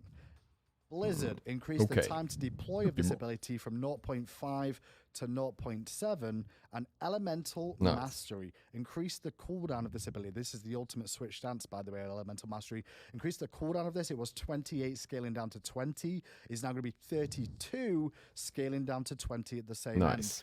Blizzard is the one that I'm interested in there. So Merlin is actually... Each one has its targeted changes. Eclipse was one of the abilities that outside of the fire stance, which we nerfed last time, was doing a lot of damage. The AoE is pretty wide, so nerfing the damage on both the initial hit and the tick damage means that it doesn't feel as unfair when you're getting hit by it. Blizzard's one where it's always been a frustration point. A lot of people say, oh, the slow and the damage is a little bit too high, but when you look at it in a vacuum, it's, we've nerfed Frostbolt a lot of times. That's actually what was contributing to the damage. Sure. But the time to deploy of Blizzard was actually the fastest deploy time of any of those in the game. So it's faster than even Anubis. Now, we've actually gone ahead and changed that and increased it by 0.2 seconds, which is going to be matching Anubis' Grasping Hands. It's no longer the fastest deployable in the game. And that should make it feel a lot less frustrating. We're also a little bit worried that, that Merlin mains or people who played him a lot might feel this change really viscerally. They might really, see that it's not hitting those people that they want to be hitting as often. But I think that, it's definitely an important change that'll feel less frustrating and one that people know it's the fastest deployable. Wow. Change. I know a lot of these small numbers, I might say this is tiny or whatever. 0.2 seconds on a warm-up. That's enough time to dodge. That you're going to sometimes need to aim this ability. Felt so slow. We've seen the stats already and the before. feedback on Merlin. He needs some more intense changes. We intend to deliver them right now. Yeah. Okay. We'll see. Also, last thing on the Elemental Mastery change is actually going to be a pretty big one because being able to switch stance, I think mostly this will affect Conquest, and especially at the high level, where people were using the different stances, you know, to clear back camps and mid-wave and go back and switch constantly for using new abilities. By having less time to do that, that means you're going to be less reactive to every time someone tries to gank you or every time another wave comes up and you're stuck now in fire stance when you actually didn't want to be. But it's going to be scaling down to the same amount because we didn't want that to, you know, be a consistent feeling of frustration for the Merlin player himself. So maybe now cooldown will be a little bit more important for Merlin, just or more really early just game like decision getting through making, that. right? Exactly. That's what you're kind of aiming for here. And make him a harder character to play. That's fair. I mean, he's pretty tricky anyway with so many different stances. He just had too much damage. Merlin out of the way. Nemesis next on the list. And Nemesis is about Retribution here. Increase the damage reflect of Retribution from 30 to 50% of damage received is now going to be 50% at all ranks. So 50% of all the damage you take is going to get reflected back. So a similar buff to what we mentioned before. It was weird double scaling percentages in inconsistent ways. So we're just making that ability still going to scale heavily throughout the game because it's a percentage-based ability, and because the rank of the shield increases, things like that. I was going to say, but that's not all, because we're also going to be increasing the healing of this Retribution shield as well. It did scale up to 100%, but now it's going to be 100% at all ranks. So 50% of all the damage I take while my Retribution shield is up, I'm going to heal for that much amount. And this is 100% limited by the size of the shield. Sure. Yes, which is already scales increases per rank, so there was no reason to do this weird. It was really weird math. Makes sense. Nemesis is just going to be a lot more consistent through the early game. Next up, then, is Naja. I mean, I like Nemesis, so I'm not complaining, but what? Ring toss. The Universe Ring Toss? Universe Wow, rings. wow. Universe. I thought Wow. I believe they're called Wow. Universe rings out of his lore. Wow. But I don't know why. I just thought That's what they're called. Wow. Universe Ring Nemesis. Toss then increased Everyone. damage reduction of subsequent hits on the same target from 25% to 35%. We've also decreased the slow from 25% to 12.5%. This effect can now stack up to 2 times. So if you get hit by 2 ring bounties now, that's what that's telling me. Yeah, I don't like the second part at all. The slow is sometimes it was the only way to less slowed if you get hit by guarantee one ring catching bounce. up. You're going to take less damage if you get hit by multiple ring with bounces. single target. This god is really good at all-inning and killing someone. That's what his role as an assassin is. He's still getting played in these weird flex spots as a support, which is kind of fun. We like flex, but it's frustrating and overbearing with this slow and heavily slowing and damaging ability on assassin. So tuning this more towards an assassin style numbers for this type of effect. I think that's fair. You know, you get more slow, but you do less damage. Heavily damaging and slowing ability on an assassin. Isn't that what they're made for? Yeah. Heavy damage That's in it for CC? Naja. The next on the list is someone that we're going to have to talk a little bit more about. Yes. And the guys in the set about already time. reposition I'm just- themselves. Nike.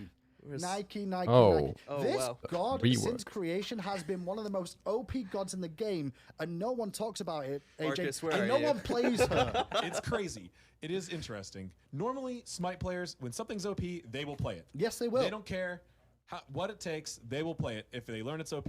Nike is not that case. Nike has been putting up the best win rates in the game forever. Since but she's people come do out, not play it. We know. We've always had an idea. We've been looking for ways to adjust her without more heavily, but it's because of the passive.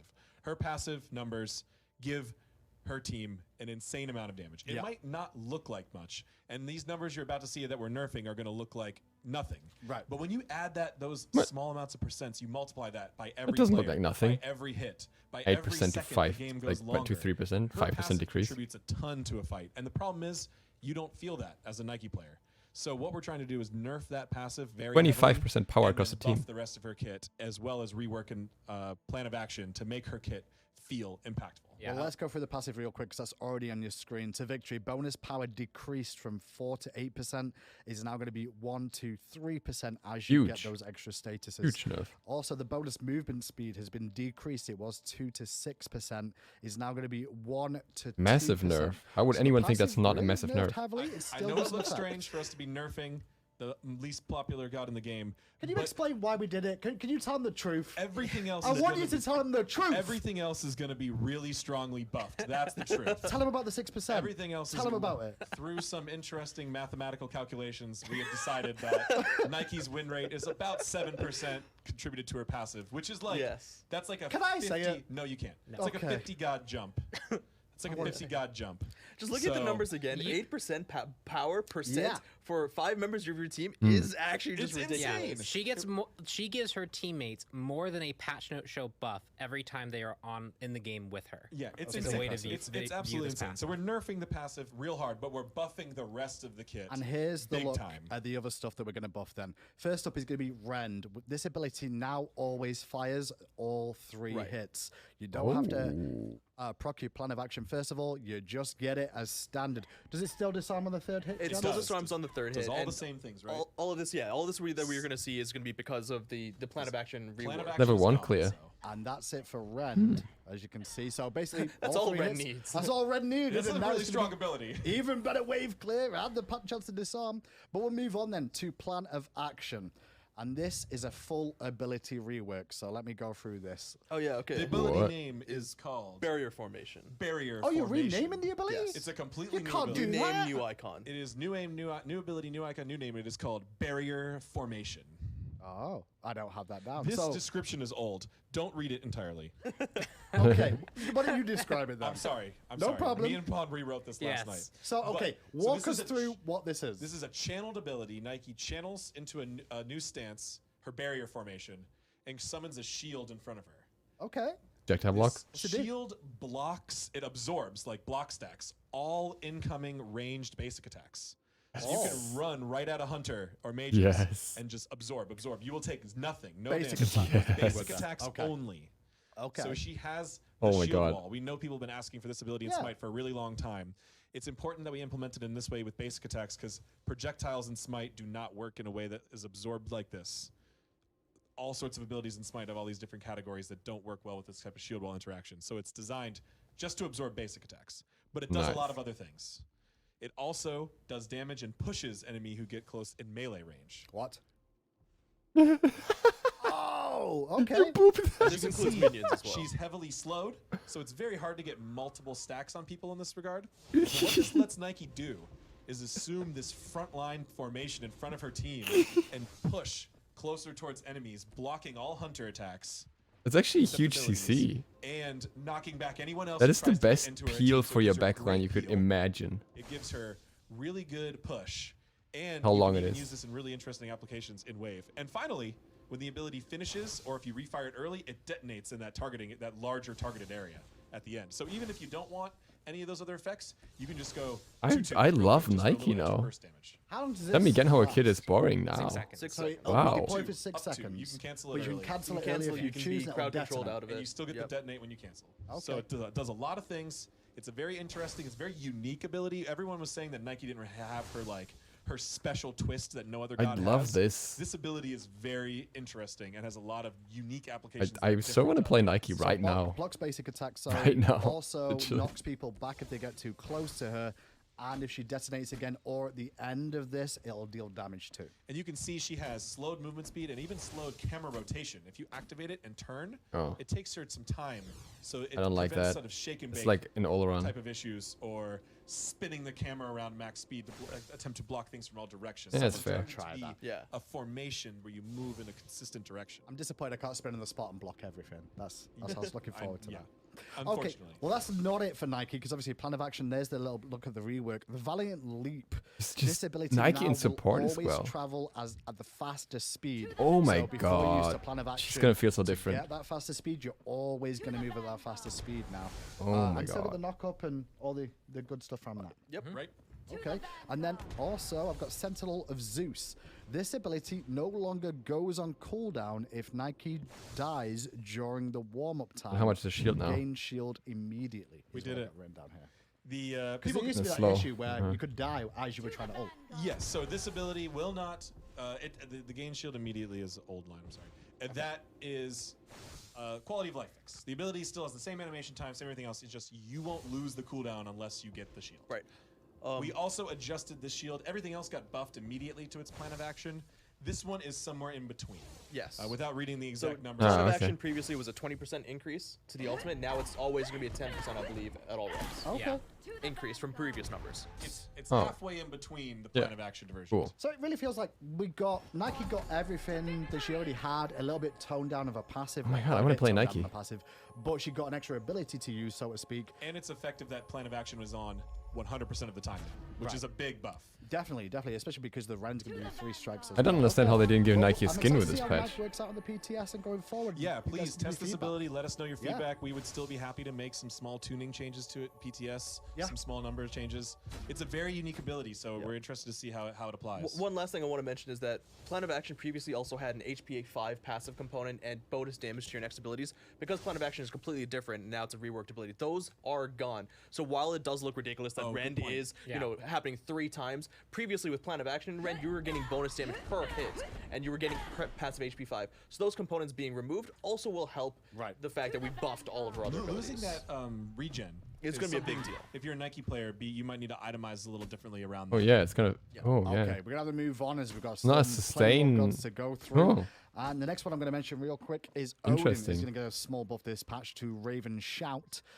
Decreased cooldown of the Raven Shout from 15 seconds is now going to scale all the way down as you max it up to 11 seconds. And that'll just match the leap as well. Yeah, it'll match the leap, and this is targeted towards making sure that he feels impactful outside of just being someone that drops an ultimate. That's traditionally been like his role as ult, is a really heavy counter to a lot of things. We've addressed that in a lot of patches, but that made him feel a bit underwhelming.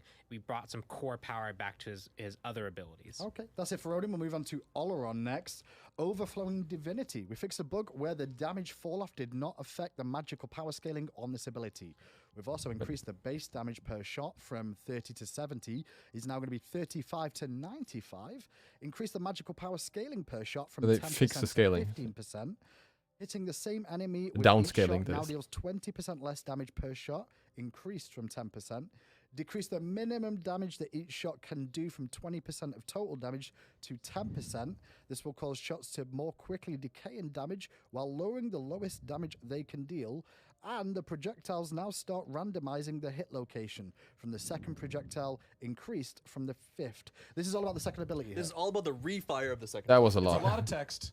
It's mostly just a bug fix and a slight buff to the first hit. The first hit gets increased, and then they get the bug fix had a lot to do also with like the top end damage it could deal. So some of the balance changes had to be were targeted towards addressing the change due to the bug fix as well. For the most part, your first 5 shots, pretty much at all ranks, will be doing more damage than before, which will help in cases where people are trying to run away, or it's kind of hard to hit that ability unless people are CC'd. And in those cases where players are CC'd, somebody's breathing in the mic. It's not me, by the way. It's going to be doing less damage overall. I think that's fair. I think the first shot is generally the hardest because you don't really feel it. If someone stood still, it's easy to hit, but outside of that, makes a lot of sense for all around. Next up, Rama. On the list, Astral Barrage. We've shifted the damage for each successive shot that does damage, from 50 to 100%. It's now going to be 70 to 100%. So hello, Marvels. And second tier. And play Smite again. But we've reduced the damage from 200 to 660% scaling. Will now be 180 to 540 with 55% of your physical power scaling instead. So it's going to hit harder, but equal, basically. This one, we might as well have not written all the numbers. Right. This one is a damage consistency pass. Okay. Right now, his shots have extremely intense scaling between the 3 shots. We're just leveling that off a little bit. The total amount of damage his ultimate can deal is about the same. Okay. It's very close. It's not exactly the same. It's a little bit more. Flairbit will help you out later if you want to see those exact numbers. He got 2 references on a show. I know, he deserves it. Wait. Actually, he helped a lot with the Oleron numbers too. He wanted to shout out there, so I want to make sure. Oh yeah, he did like a bunch of shots. What this is going to do is, first of all, it's going to make the first shot more impactful with Rama, so be careful for that. Okay. And it's going to make the last shot not so insanely high damaging. Of course, it's still very important to hit all 3 to kill people, but just going to even him up a little bit. This god, an overwhelming large amount of people cannot perform with this god. Including the professionals trying to hit all 3 snipes. It doesn't happen. And AJ can't work with his microphone, apparently. Well, the next one on the list is going to be Skadi, and I'm going to go a little bit more in detail on Skadi too. And she does have a bit of a rework added in here too. Calder, first of all, the Winter Wolf. If Calder has 0 HP, Skadi gains 10% increased physical power. No, don't kill Calder. Oh no. Dog is dead. He comes back. Skadi gets angry and does more damage. Calder increased hit point regeneration as well from 7 seconds to 5 seconds, so he should be up a little bit more often. And that also that will mean that you won't have that 10% increased physical power when that's regenerated as well. But then we'll move on to the rework ability, and may God have mercy on all your souls here. Wait, Winter's power doesn't Grasp, seem to work. the ultimate. A snowstorm summons around Skadi as she chooses a location for Calder to leap towards. No, he doesn't run. He freaking leaps in there, son. God. Upon reaching the location, a snowstorm also surrounds Calder, being hit by an initial hit of either snowstorm roots enemies in the area. Calder resurrects if he is down and immediately leaps upon ability activation. You can throw the ultimate is basically what that reads, guys. Right. Yep. This is first of all, thank you to the community for discussing us. Okay, this looks very cool. These changes, they're very influenced by you. And I'm very scared. By Reddit, Twitter, Olympians, Pro, Discord. I don't want Calder thrown at me. Scotty has got us very He can close double to my dash heart, now. So I'm really happy to make her feel way better to play. We gave her an additional passive. I'm pretty convinced Can that I jungle Calder's Scotty now? passive is still quite potent, but now she has another one. So if you want to be a technicality, you don't have that point anymore to use against us. She has a passive. And now you don't have that quality of life problem where when you send Calder in, he gets turned around at the last second, you just whiff your whole ultimate. Now you can just aim that spot. He does all of the same things, same damage, same route, same duration, same health heal. He just goes to the spot you choose. So it's going to add a lot of he jumps to that ability. And if Calder was already attacking that target and used the ultimate there, he won't like leap again. He will just do it immediately like he did before. So it's strictly a quality of life increase. Definitely play around with this in the PTS, guys, because it's different from the dash, I think. Looks different. And actually experiment with to see how effective this will be as a change, because it's a pretty big buff. I also want to make sure that we all realize as well, we do not condone throwing your pets around, even though Scotty is going to be doing so in this next patch.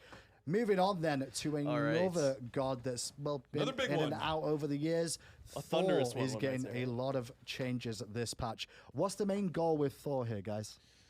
Well, Thor has a couple passes. Specifically, we want to bring something more unique to his theming. Just add more to his character. He has some themes and some ideas and some visuals, but they're not super conveyed through all of his abilities. We're going to add a new element that really ties that all together. Yep. As well as a new element, nice. Yeah, element, like, quite literally. And we just want his kit to flow a little better. We want to. I guess the way we described it is, his kit has some very specific purposes. We're trying to make his kit better at what it's supposed to do. Okay. Well, let's see how this works out then. First of all, we'll start off with the passive Mjolnir's Attunement. Fix an issue where players at max range would be hit by an initial hit. Sorry, that's the one. Yep, fix the initial hit by not... But not by the return not by the return so this is the max max ghost range. hits, right? Yeah, Ghost hits, whiffed hits, yeah. Right. Yeah, so you'd throw it out, you'd hit someone, and they'd only take one source of damage, which doesn't make any sense because if they were hit by the initial hit, they should be hit by the return hit. Exactly. And if they were hit by just the return hit, why didn't the initial hit Yeah, hit? Pon, why? It's fixed. Well, we fixed that. Explains so much. Another one that was tough to track down, been in the game forever, but took us 6 seasons, but we made it. We That's did it. amazing. I was always wondering why that Berserker's Barrage is what we're going to move on to next. And this is the ability Rework. With Rework, this ability, what it says here, Thor spins his hammer around him, dealing damage to enemies in front of him up to 3 times, and those behind him up to 2 times. The final swing deals extra damage. Thor is immune to knock-up for the duration. The cooldown's been reduced from 11 seconds to 8 seconds. The mana cost has gone down as well.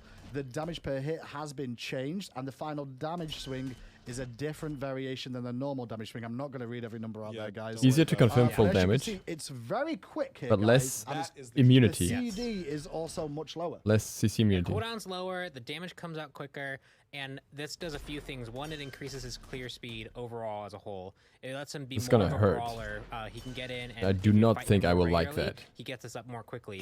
And also it removes a lot of the weird cases. I'm talking to you. If you're a Thor I do not think I will like this. Know that, okay, I'm going to get 2 ticks and immediately cancel it because I have to play against basic this now. attacking is more efficient. Sure. And I also know I have to right-click cancel out of the final tick because the final tick lasts too long. There's a lot of weird interactions that occur with how long the... basically, the long channel time creates some weird gameplay scenarios. Right. Shortening it up means it's a very responsive, snappy ability. It's useful just to quickly throw out. It doesn't interfere too much with your combo, and it helps make your combo actually flow a bit more fluidly as a whole. And this should just overall help Thor feel better. It also reduces the variability a little bit because one of the problems with this ability is that if you let it go for the entire duration, it does a lot of damage to multiple different people. Insane number. Yeah, but if you get silenced, you get crowd controlled almost right at the beginning of it, you're getting almost nothing. After testing with this, does it still feel about the same amount of damage? Has the damage gone down overall? Damage has definitely gone down compared to a full duration Berserker Barrage from before. But that never happens. Because that was like 1,000. Feels like it's gone up. Yeah. Okay. And it also has more time to basic attack too, so you can auto do the spin auto, which helps make up for that damage loss and actually exceed it. Get those cancels in there. Yeah, one last thing is that there's actually another, a different kind of component to this ability, which is a little bit different than anything we've done, where the third hit in front does more damage than the other 2 hits, which means you want to be tracking your enemy and also having them constantly be in front of you to get the extra powerful hit at the end. Aim at the target you're trying to hit. Come on, it's so short, it's super easy. Yeah, that's a big change to what Thor players are used to. You can kind of spin away. Yeah. You need to keep tracking the target until you finish the animation. Wait, but did that you helps just encourage players to follow up with those additional basics, make the whole kit flow together. Now let's get to the thunder. Only that Anvil of Dawn is going to have a new component. After Thor lands from his ultimate, his hammer Mjolnir is infused with lightning. During this buff state, each of his basic attacks chain lightning to nearby enemy gods, damaging them with each hit. It'll scale from 20 to 60 plus 50% of your physical power and lasts 6 seconds.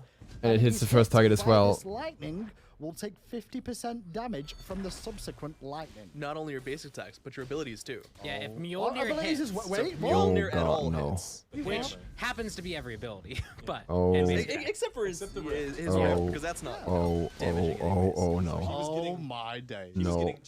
Triggers on the hammer, both in and out. Yeah. As well as all 3 spins.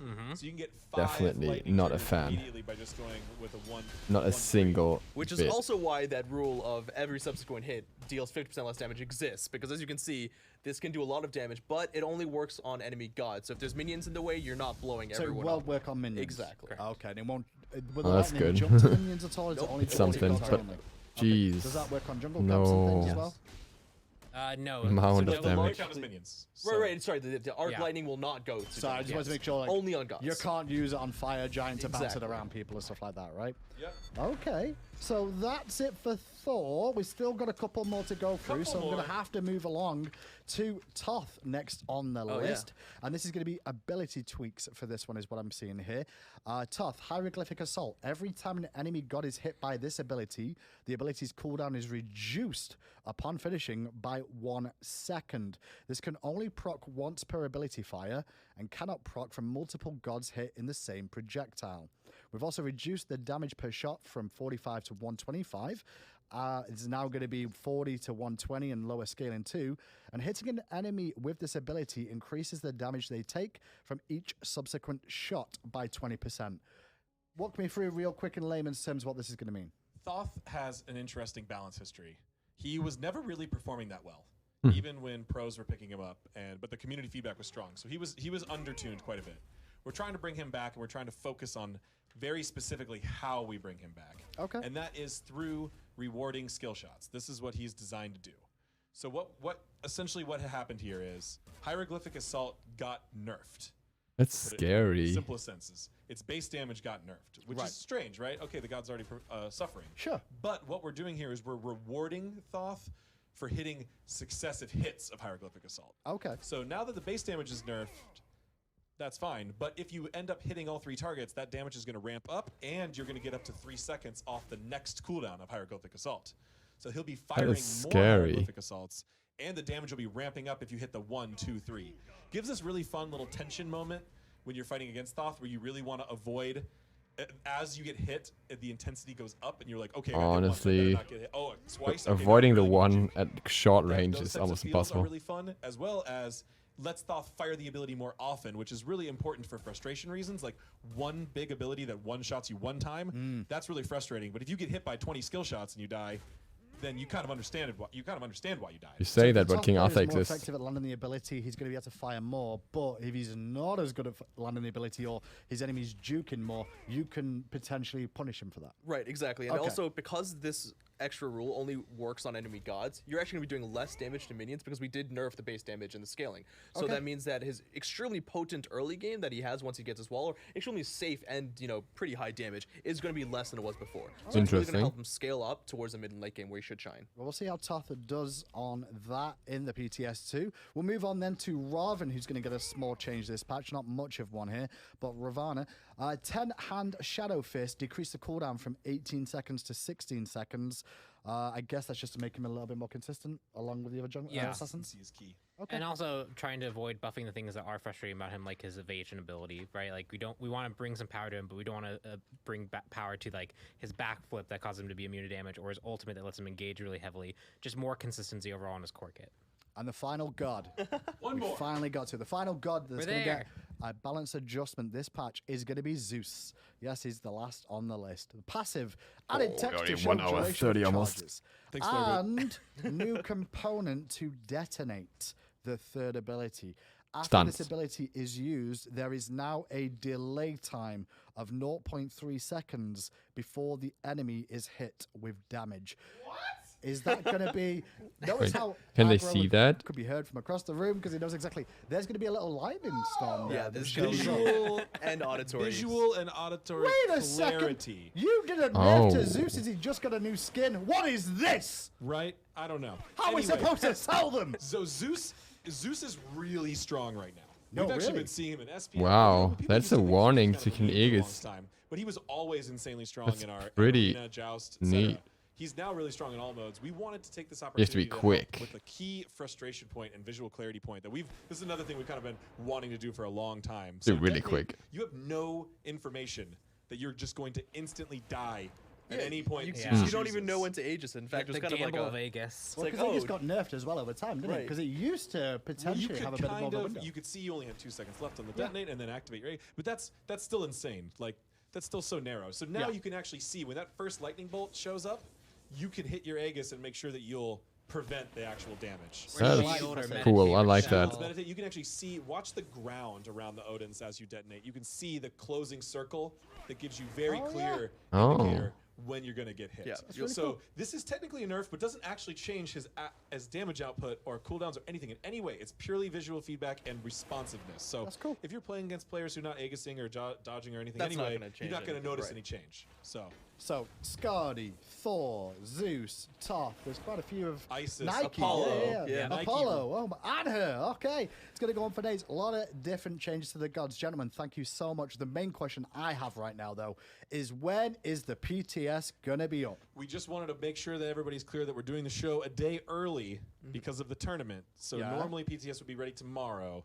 It might not be ready tonight. Okay. Keep an eye on our social media. I do not have confirmation yet when it will be, but Fair I know enough. people expect it after the patch show. But I wanted to remind people we're a day earlier, so we need that. We might need that one day. Cool. Because this is a lot of stuff. Well, keep an eye on social media. We'll try and give you an update on when PTS out. The sooner we can get it to you, we will.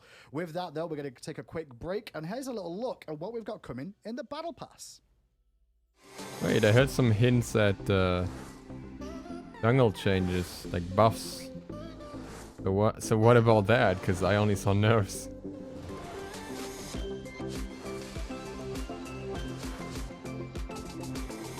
What is the weapon? Jesus.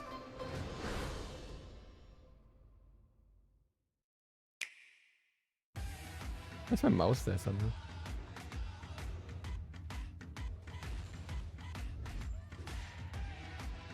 Wait, I'm pretty sure this is an old ad. Why are we watching this again?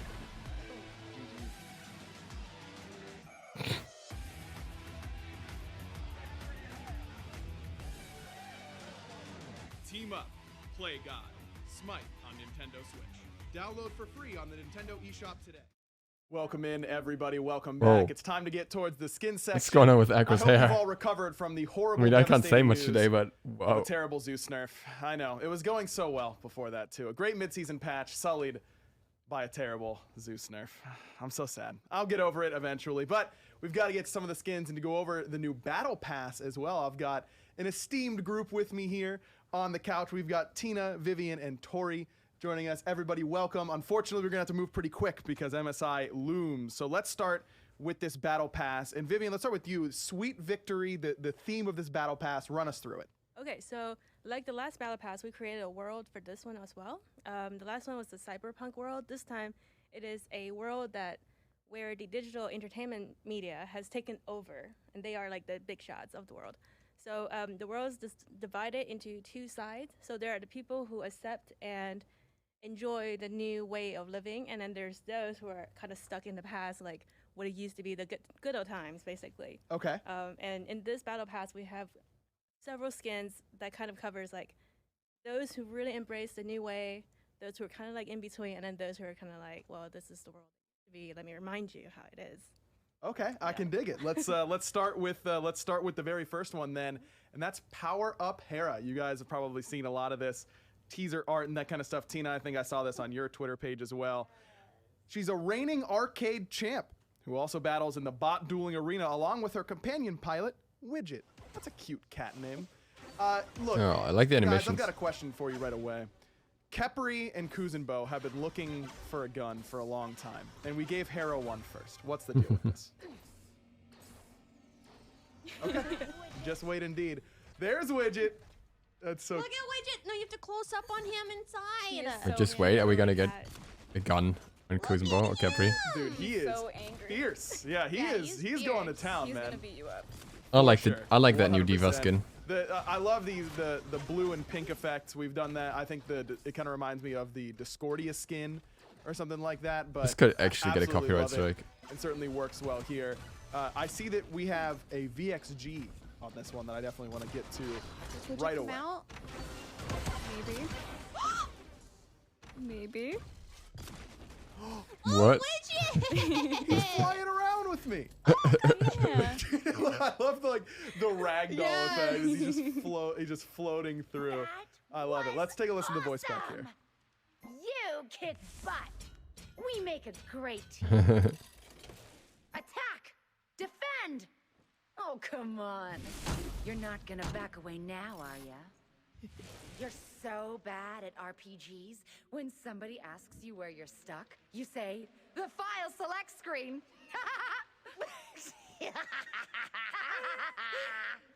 Wow, I laugh. There you have it right there, Hera.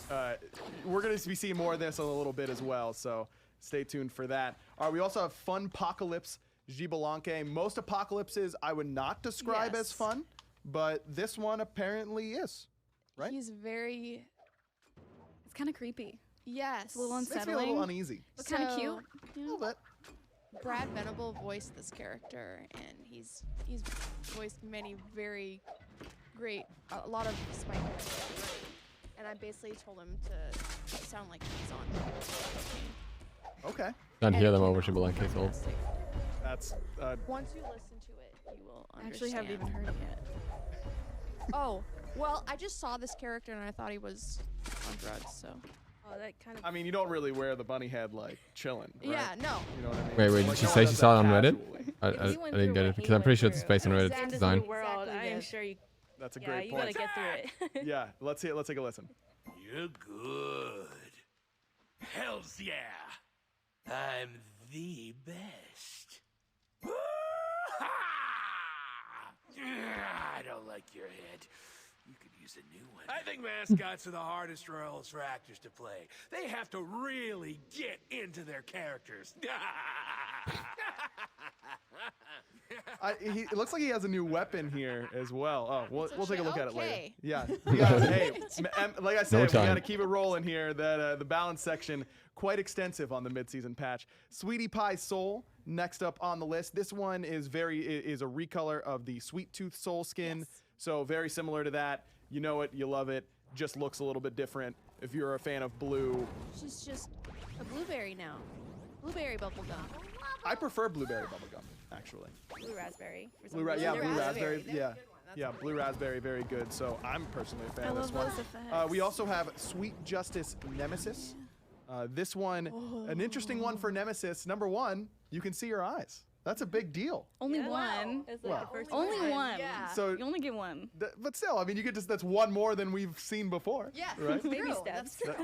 That's 100% more eyes. That's not how percentages work. Give me the backstory behind this skin. I love the idea. This one's a real treat because not only is it like so different from all the first skins so far, it's actually designed by our lead character artist who actually don't usually do concepts. So he's really good at whimsical things, and this one just came out like super nice. And her lore is that she's the one that's kind of in between the old way and the new ways, and she's really into wizardry. Okay. But she also owns a candy shop, so she likes to kind of like find the next new social media item. So she accidentally created a candy soul and ice creamy mirror. Attack! Oh. She created Soul in Your Mirror. That's dope. Let's take a listen to the voice pack here for Nemesis. I am in awe. You can I don't thank me know why later. Nemesis is another skin though, but I should transform you into a chocolate bunny. They are rather tasty. Why don't angry witches ride their candy sticks? Because they're afraid of flying off the handle. Gotta say, her sword, that like hard rock candy, underrated. I like that kind of candy. I might be in the minority there, but I'll hop out on the limb. We also have Rematch Hera, and this might look pretty familiar to you. This is part of the prestige track of the Battle Pass, which is a new sort of system. Tina, why don't you run us through it? So we added 60 additional levels to the Battle Pass. Once you complete the base Battle Pass, and you feel like, you know, wanting more of a challenge or just grinding, you can go all the way up another 60 levels and get the limited Hera skin. I like that. I like that people get like the extra grind. Rematch Hera for you there. Yes, Rematch Hera. I'm never gonna do it, but no worries. That's what I'm here for. So once you complete the Battle Pass, no lifers, reset at level 1 on the new prestige so track. they can't complain as much about the Battle Pass anymore. Starting the Battle Pass from level 1. Now, free players can also earn prestige progress, so you don't have to buy into the Battle Pass in order to try and get towards Rematch Hera. And the usual free and premium tracks have not had any changes to their XP requirements or pricing, and rewards are generally in the same places as the previous passes. So that's just a cool, different, prestigious look for that Hera skin. We've got some more skins coming up right after this, but first we got to throw it over to Isaiah and Hindu Man over on the desk.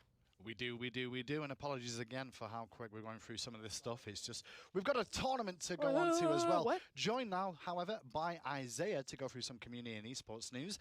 How's it going? I'm doing good. How about you, Henry? Yeah, not so bad. Are you okay on social media so far today? I'm doing good. Everyone's super hype. That's a good news. Well, let's start off then with a little bit more hype news. There is actually an Ultimate God Pack sale going on at the moment, or coming soon? No, it's going on right now on Xbox One and Nintendo Switch. The Ultimate God Pack is 50% off. It's a crazy deal. If you don't have the Ultimate they're super quiet, but I'm not going to turn them up because it's going to switch back in a minute anyways. No sense not to have this. In all honesty, guys, the fact that every single time a new God comes out, you'll get it free and you don't have to grind the favor to pick it up or buy gems for it.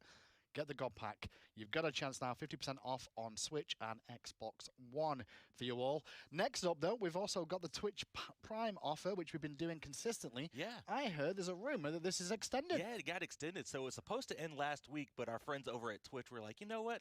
Let's extend it for another month. So you guys still have until July 29th to claim that Prince of Darkness Hades bundle, and that unlocks all of the Twitch Prime skins that we've done this year. So everything you see on your screen, you get it for free. Not gonna lie, oh, wow. I forgot to do that yet. Oh, well, you've got just enough time. If I've not done it, I'm pretty sure there's others too. Make sure you use your Twitch Prime and get yourself those skins as well. And last, but certainly not least, I've got down here Olympians Summit. What's this about? So we've got our SMITE Player Council, the Olympians, a group of 9 players that were elected by you, the community, to serve as a player council and gather feedback and help us at Titan Forge Games make SMITE even better. So our inaugural summit is happening next week. We're flying all 9 members of the summit to Hi-Res Studios for 3 days filled with workshops, breakout sessions, and they're going to help us with our plans for 2020 and SMITE to make sure that we've got everything on track. Cool. So if you don't like what happens in 2020, you blame the Olympians. Nah, don't blame the Olympians. That's what they're there for, right? They're to save us the problem. Right. Well, then, if it's not only that, boys and girls, esports is going on as always. SMITE is very, very focused on esports, and Day 2 of the MSI will continue straight after this and get to see which of the teams actually make it through into the main event tomorrow later on. But with that, it's time for me and Isaiah to disappear and go and read about all your feedback about the latest update coming to you. For now, though, we'll head back to Ryan on the casual set to go through some more of those skins. Thank you very much, guys. That's right. We're coming back to the casual set. We got a new face joining us here. We got Wolfdog, community artist. You all know him. Everybody. You all love him. Look, if Wolfdog's here, that means we've got some extra 6 skins designed by Wolfdog to go over. Yes. But first, we're going to start with the reparations, the repayment of this Zeus nerf. It's a sick Zeus skin. Zappy Chibi Zeus. He's so cute and so lovable. What? Like, look at him. I don't care if this peacock's mad because he looks good. Excuse me, that's an I'm ostrich. about this skin, guys. This is smart of you to kind of pair these two things together, because now I feel a little bit better about myself. I'm not quite as sad. I love. I mean, oh man, that's great. Stop it. That's great. Nice. That is hilarious. Oh my gosh. That is hilarious. Tori, for the animation side, is it kind of hard to match some of the animations, these tiny little models like this? Yes, exactly right. I mean, a lot of the times we have to go back and refix a lot of the animations because the scale is so different. But it's always a lot of fun and kind of challenging in a good way. Yeah, absolutely. Let's take a listen to the voice pack here for Zappy Chibi Zeus. Attack! Wow, show off! Woohoo! Like I said, God of gods. Do you even know who you're looking at? Yeah, the master of Olympus. You know, I wish Medusa would stop objectifying people. Could almost be his default voice pick. I like that. I like that joke. That was funny. You know who voiced that? Who is that? Chris Abbott. Really? Yeah, it's Chris My Abbott. boy. My boy. Of course. No one better for the Zeus skin. I love it. All right, Spirit Sun Ho Yi. Next up on our list.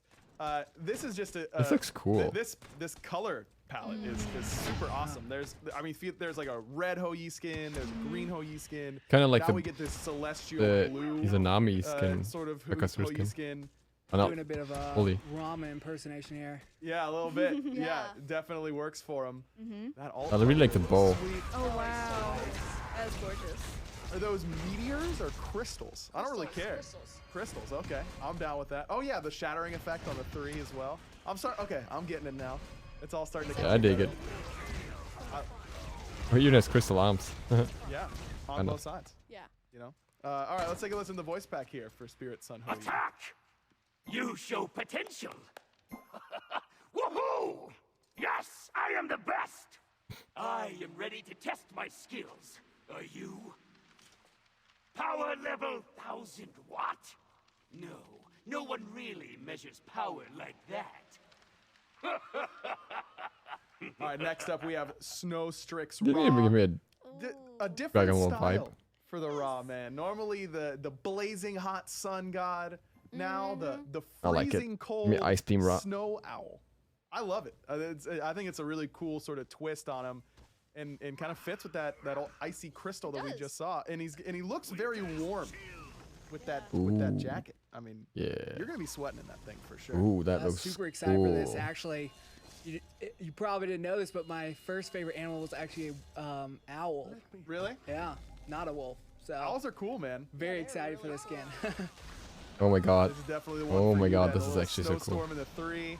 The icy effects sound I great. really love they the definitely effects. fit this Ra has style. some really nice skins already, but this one is fantastic. Beautiful. He does have a VXG that I want to take a look at for sure. And then he gets to skate around. Yeah, sign me up for some of that. Yeah, Rusty knocked this one out of the park. That Looks is great. so Really cool. sweet. VXGs are OP. Can I say that? Like it really does. Once your favorite god is a cool VXG, like I'm sold. I still always play the bush one. Oh my gosh. Like the Ho Yi The bush. Ho Yi bush. Just hide in the bush. I just love the bush. Yeah, nothing you can do about that. Here's the voice pack first. Animation is the best VXG parts, yeah. I am Winter's Storm. Come on, you aren't that daft to take me on, are you? Wait till I tell you about my battle today. It was a hoot. Come on, man. You can't be laughing at that. That was to me, by the way. I laughed at that. Are you listening to his laughs? Yeah, the laugh is great. Ra has to have a great laugh. That's just part of it. Perfect. Well done. Well I really done, like the Tina. skin. Voice actor I used too, so it was hard to tell him like how crazy Ra's previous laughs are. Right. So he had to, yeah, definitely. All right, Wolf Dog, we're starting off with your first one of your skins of the Yes. patch, Molten Shogun Erlang Shen. Erlang been desperate for a skin for a while. Yes. What inspired you for this sort of style for him? So one of the things I've heard all the time on Reddit and Twitter and everything is they want Erlang to have more of a sort of Oriental feel. So I try to go with a little more Asian style armor, a little more points. It really sort of works. fit in that flaming sort of texture to it. So really glad I got to do this skin because I got to actually work on a dog this time. So pretty proud of his dog. Yeah, absolutely. Not quite a wolf, but No, like a not smaller. yet. Not yet. Not yet, exactly. not yet on that one. That is sweet. Ooh. I mean, Erlang has really needed one for a while. I know some people in the community have been bugging me in particular to try and get this god a skin, and now they Reminds me can of that stop Pokemon, the asking. magma turtle. You know, now we're good to go. Love that. A fiery mink. That's perfect. It's like a little. That design is great. That is sweet. I love it. And Erlang's like so cheery all the time in his default skin. He's like, hey, it's me, Erlang Shen. And now he's like, He's way got a lot of angry. funny skins. Yeah, I like it. Gets a little more serious. Absolutely. And the theming works well with the fire. Definitely not the first thing that I would have thought of, but I think it works beautifully here. Really awesome. So you listen to the voice It could back. have been better. I guess you're adequate. I am the greatest. Who is it? Could have been better. That's Dare nice. question who's the best? Torture is my middle name. What does a burning ember like to sing? Goodness gracious, great balls of fire!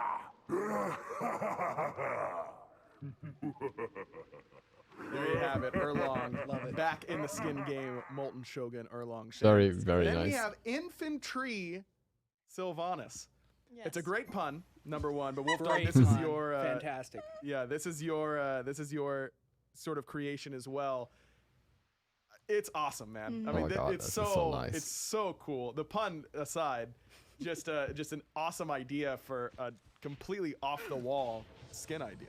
Yes, I absolutely love this. I haven't gotten to see the model yet, and now that I'm seeing it, it's amazing. I love this. They captured all the burning trees and everything like that from the Ardennes. It's perfect. It looks great. I mean, you have the Agni skin as well that's kind of World War I inspired. That must be I think this one is a favorite. pulling it off better. Yes, even. yep. Ooh, the That's burn a hand. favorite, and now this is probably my new favorite. The Infantry Sylvanas right there. I think one of my favorite things is that he got to, this time we got to fit the Doughboy helmet on his head. Yep. Don't have to worry about two heads like you did with Agni. Right. I suppose. Tori, is Sylvanas one of the harder ones to animate for? Because Sylvanas himself is the tiny guy on top, not the big tree Right. that you see. Well, luckily with this one, we didn't have to do too much back and forth since it stayed similar to the original model. But Allie did the VXG for him, and I'm sure that was a real challenge to do, but she totally killed it. Well, here is that VXG, and he's going to work, dude. He's setting up everything, jumping around. Oh, That is nice. way Oh, more what? Sylvanas movement than we've seen on just about every other skin. That is awesome. That's fantastic. I love it. That is so cool. Let's take a listen to the voice pack for him. A right shot! Ha ha! Yes! I am the best! Nobody has gotten past Grover and I. Why will you be different? I love that. No matter which way you march, it's always uphill. I don't even know what accent it is. Some British accent or some UK accent, That's a but great laugh. Another Sylvanas also underrated laugh character. Just Great in general. accent Seriously. too. That's amazing. Yeah, the accent Love those phenomenal. voice lines. Oh my gosh. All right, let's take a listen to, or take a look at rather, Great Tengu Kernanos, our final skin of I the totally patch. forgot this was Kernanos, by the way. What's that? I totally forgot it was Kernanos. Yeah, he's got a different look to him, Yeah. oh wait, I what? saw this in game last week, I believe. At least The red is just, way like, the less model intense on itself. this. Oh, And it could have been this little better. sword he's got on his back is The sweet. card I'm about that. look man. better than I wish I could just like model carry here. around a little tiny sword. I don't know what I'd do. Ooh, with that's it, cool, but, though. You know, that's fine. Slash bitches, dude. I would not do that. That's not what I would do. Maybe you would do that to me, but not me. Little gardens and. Oh, nice. That's amazing. Yes, they're all floppy and shit. They're Nice. very floppy, as fish should be. Yeah, I love these animal skins that take animals and then turn them into other animals. Yeah, absolutely. And this little garden, Oh, yeah, wow, it's that's beautiful. Garden the fish. That is amazing. You can put the fish in the garden. Oh, how nice. That's not really where fish usually go, but I can kind of get about it. In case you were. Oh, what? Whoa, okay. All right. We're cool with this. Yeah, just flying on his glaive. As if the skin itself wasn't Switching through all cool his stances already. right there. That is awesome. I just wish in they case did the you color guys weren't aware, scheme more- I clearly knew this for sure. more contrasty. Tengu are legendary creatures from Japanese myth, often known for stirring up trouble, but also as masters of swordsmanship. Our Tengu shakes things up even more by polymorphing his foes into colorful koi fish.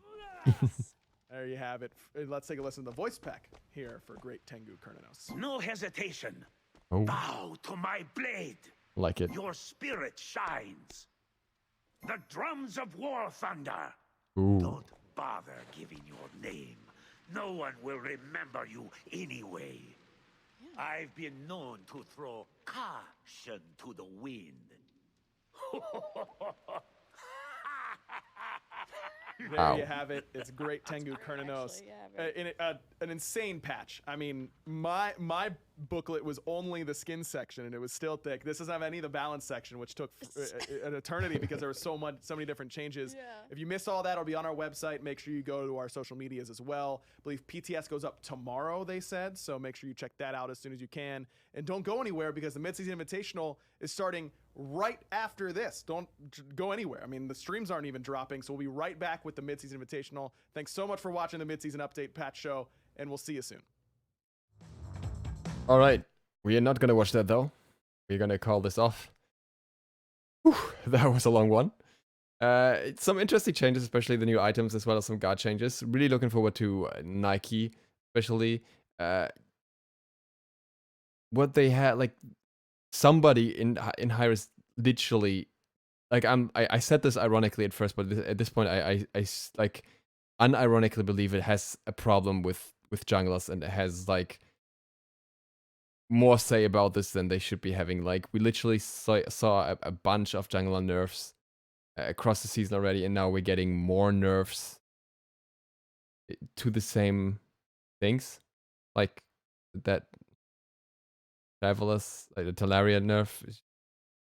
I don't understand it, and that's what frustrates me about this patch, and makes me think that I might actually just not play jungle anymore. I think I might actually. This might be the point where I call it, because it just seems incredibly off how basically every other role is getting no nerfs or positive adjustments, and junglers by far aren't an overwhelming role at this point. But yeah, just that on the side note, and I just had to say it for the 5th time now, I guess, but it just bothers me. And I will see you all for the patch notes review in a bit, probably, depending on which one's uploaded first anyways, because it's probably going to take a while. Until then, thank you guys so much for watching. Hope to see you all for the next one later. Big Sloth, out.